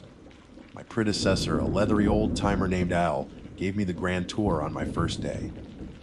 He showed me the primary trails, the emergency caches, and the spots where the cell signal would flicker to life for a precious minute or two. He also gave me the unofficial rules, the ones not printed in the standard issue Ranger handbook. The woods have a memory, Ben, he'd said, his voice raspy from a lifetime of unfiltered cigarettes and cold mountain air. And they don't much like being disturbed. He told me about hikers who vanished without a trace, about strange lights seen dancing between the peaks on moonless nights, and about a pervasive feeling in certain hollows that the trees were watching you. I'd smiled and nodded, chalking it up to the campfire ghost stories rangers probably tell to spook the rookies. Part of my initial duties involved reviewing open and cold case files for the region. Most were predictable hikers unprepared for sudden weather shifts, unfortunate encounters with black bears, or simple cases of getting lost. But one file stuck with me. A photographer named Owen Maxwell reported missing 2 years ago. He was a professional and experienced outdoorsman. His car was found at a trailhead, perfectly fine.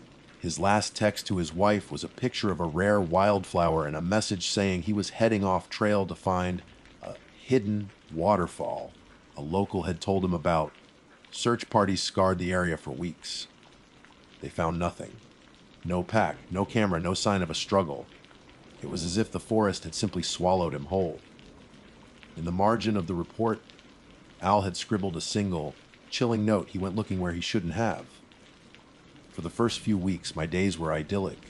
I cleared fallen trees from paths, checked on trail shelters, and felt a sense of peace I hadn't known was possible.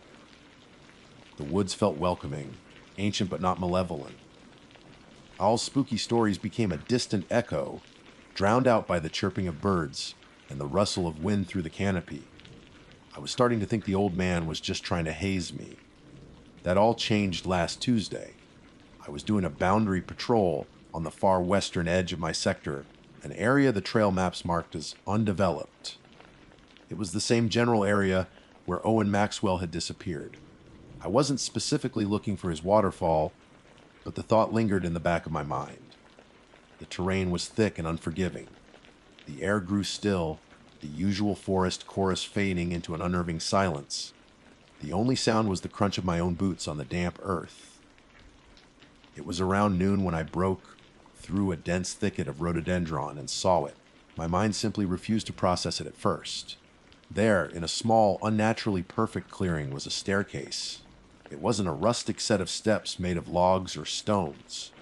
It was a flawless indoor staircase, the kind you'd find in a pristine suburban home. It was carpeted in a plush, cream-colored shag that looked freshly vacuumed. The banister was dark, polished cherry wood, gleaming as if a maid had just been by with furniture polish. It ascended about 15 feet into the air, and then just stopped. It led to nothing. There was no landing, no second floor, no remnant of a house or structure around it. It was just a perfect, immaculate staircase, standing completely isolated in the heart of a forest that hadn't seen a human footprint in years. Every logical part of my brain screamed that this was impossible. There were no roads for miles. Getting materials this deep into the woods would require a helicopter and a full construction crew, and for what? A prank. The sheer, unblemished cleanliness of it was the most horrifying part. There were no leaves on the steps, no bird droppings on the rail, no signs of weathering or decay. It looked like it had been placed there 5 minutes ago. Then came the feeling. It was a cold, primal dread that seeped into my bones, a feeling that bypassed reason and spoke directly to the oldest, most reptilian part of my brain.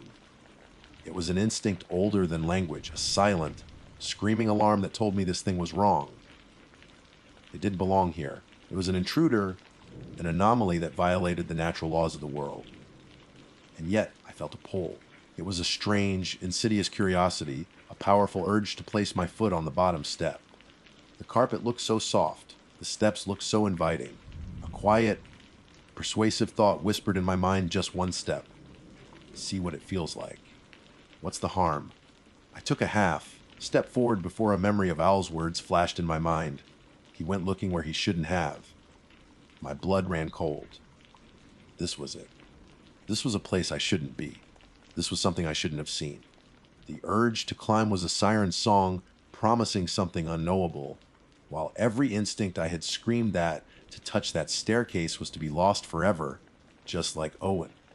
I felt, with a certainty that defied explanation, that if my boot touched that cream-colored carpet, I would never be able to come back down. I wouldn't be in my world anymore. I backed away slowly, my eyes locked on the impossible structure. Every nerve ending was screaming at me to turn and run, to get as much distance as possible between myself and that thing. But I couldn't tear my gaze away. It was like staring at the scene of a car crash, horrific but mesmerizing. The cream-colored carpet seemed to pulse with a faint, almost imperceptible light. The polished cherry wood of the banister held a reflection that wasn't the forest around it, but something distorted and dark. My boots made no sound on the damp soil as I retreated, step by careful step. The silence in the clearing was absolute, a heavy blanket that smothered all sound. I felt like a trespasser in a sacred, terrible place. The urge to climb had vanished, replaced by a new, more potent fear, the fear of being seen. I felt a pressure in the air, the distinct sensation of being watched by something unseen, something ancient and patient that resided at the top of those stairs. Finally, I forced myself to turn around and plunged back into the rhododendron thicket I'd emerged from. I didn't run. Running felt like an admission of fear, an invitation for pursuit.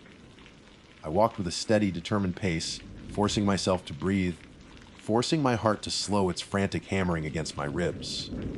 But the feeling of being watched didn't leave me. It clung to me like a physical shroud, prickling the back of my neck with every step. The forest, which had been my sanctuary just an hour before, now felt alien and hostile. Every shadow seemed to stretch a little too long. Every rustle of leaves sounded like a stealthy footfall just behind me.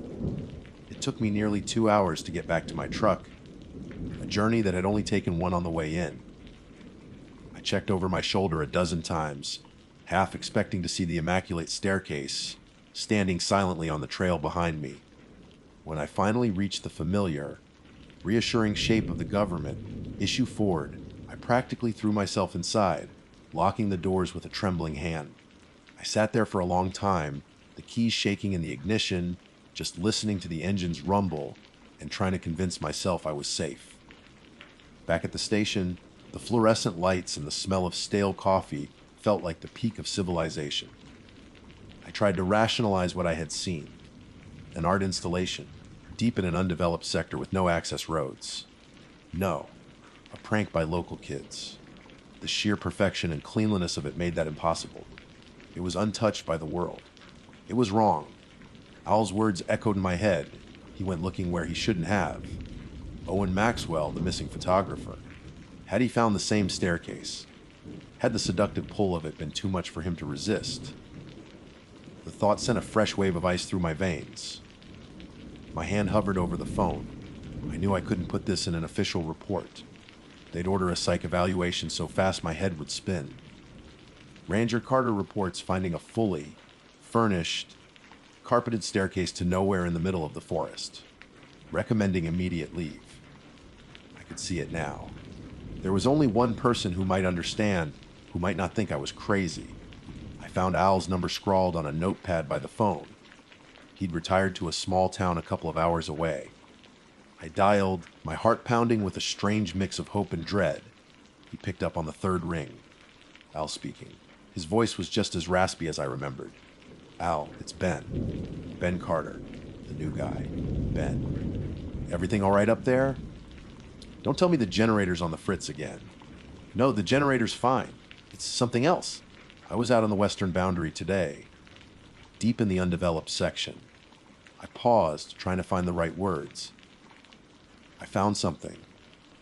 There was a long silence on the other end of the line. I could hear the faint crackle of the connection, the sound of Al taking a slow drag from a cigarette. When he finally spoke, his voice was low and devoid of all humor. Let me guess, he said slowly. It was clean, wasn't it? Looked like it didn't belong. My breath caught in my throat. Yeah, it was a staircase. A carpeted one.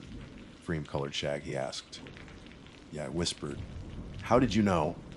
He let out a long, wary sigh that sounded like stones grinding together. Because you're not the first kid, and you won't be the last. I saw my first one 30 years ago. Scared the hell out of me. They come and they go. Sometimes they're steps. Sometimes it's a door standing all by itself. Sometimes it's just a single, perfect window hanging in the air. But they're all the same. They're all a trap. Trap for what? I asked, my voice barely audible. Don't know? Don't want to know. Al said grimly.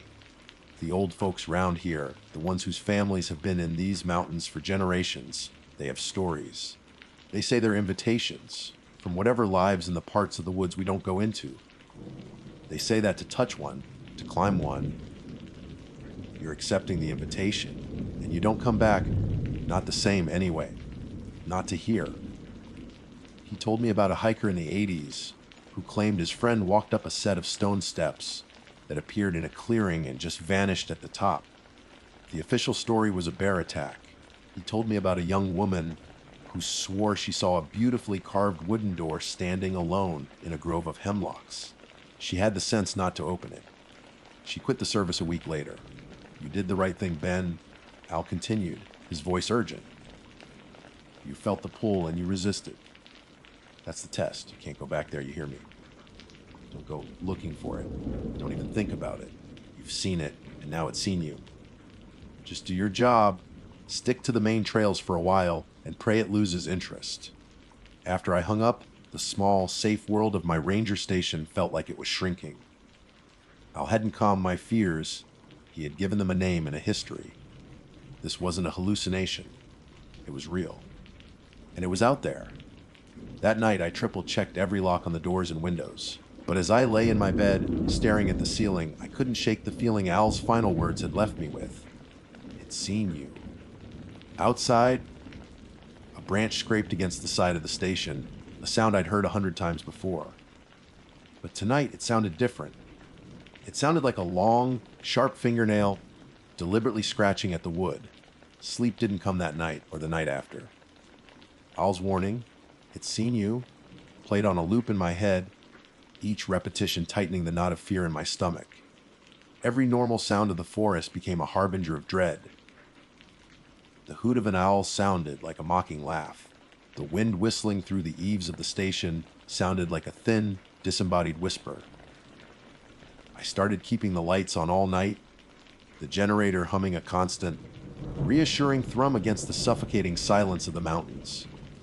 I did my patrols, but only on the most populated, trodden trails near the park entrance. My hand rarely straying from the can of bear spray on my hip, though I knew it would be useless against the thing that was haunting me. A week after my phone call with Al, the true psychological warfare began. It started subtly. I came back to the station after a short patrol to find a single, perfect oak leaf sitting on the center of my doormat. It was autumn, and the ground was littered with them, but this one was different. It was flawlessly preserved, a vibrant crimson red without a single tear or blemish, as if it had been plucked from the tree and lacquered that very morning. I would have dismissed it, but it was sitting on a doormat I had swept clean. Not 2 hours before, the next day, it was a rock, a smooth, gray river stone, perfectly round, placed on the hood of my truck. It was still wet, as if lifted from a creek bed moments before, yet there were no wet footprints anywhere near the vehicle. These weren't overt threats, they were messages. They were reminders. I am here. I can get to you. I can touch your world whenever I want. The true terror arrived on a moonless, rainy night. I was huddled inside, nursing a cup of coffee and trying to lose myself in a paperback novel when I heard it. A faint, rhythmic sound from outside my front window. Whoop-shaw, whoop-shaw. It was a soft, methodical noise, almost familiar. My blood turned to ice as I recognized it. It was the sound of a heavy, plush carpet being vacuumed. The sound was coming from my porch, just on the other side of the wall. I crept to the window, my body trembling uncontrollably, and peered through a crack in the blinds. There was nothing there but the rain-swept darkness and the glistening wood of my porch. But the sound continued for nearly an hour, a domestic, mundane noise made monstrous by its context. Desperate, I called Al again. His voice was grim. It's testing you, kid. It's getting impatient. It knows you saw the invitation and refused it. Now it's bringing the invitation to you. He told me to look in the bottom drawer of the main filing cabinet, behind a stack of old topographical maps. I left something there for you, he said. The unofficial file on Owen Maxwell. I found a worn manila folder exactly where he said it would be. Inside wasn't just a copy of the official report. but Owen's personal journal, recovered from his apartment after he disappeared. Al must have pocketed it before turning the rest of his effects over to the police. The entries started out normal, notes on light metering locations, excitement for his trip. Then he described finding the staircase. October 12th found the most incredible, impossible thing today. A perfect staircase in the middle of nowhere. Felt a powerful, primal urge not to climb it. A feeling of profound wrongness. But my God, the light around it was sublime. I have to go back. His subsequent entries chronicled a descent into obsession. He wrote about the hum the staircase emitted, a sound he started to hear in his dreams. He described the reflection in the banister not as dark, but as a promise of a quieter, more peaceful world. The fear he initially felt was slowly being replaced by an all-consuming fascination. The entity wasn't just waiting for him. It was actively grooming him, seducing him, whispering promises into his mind until he saw the trap not as a threat, but as a destination. The final entry was scrawled in a shaky, almost illegible hand. October 17th, it's calling for me. I finally understand. It's not a violation of our world. It's a doorway out of it. The constant noise, the pain, the chaos, it all fades away when I'm near it. The carpet is so soft. The climb isn't an end. It's a beginning. I'm going home. I dropped the journal as if it were on fire. This thing didn't just take you. It made you want to be taken. It fed on your despair, your curiosity, your hope for something more, twisting it into a lure you couldn't resist. The scratching started at midnight. Not the sound of a branch this time, but a sharp, deliberate scraping on the station's front door.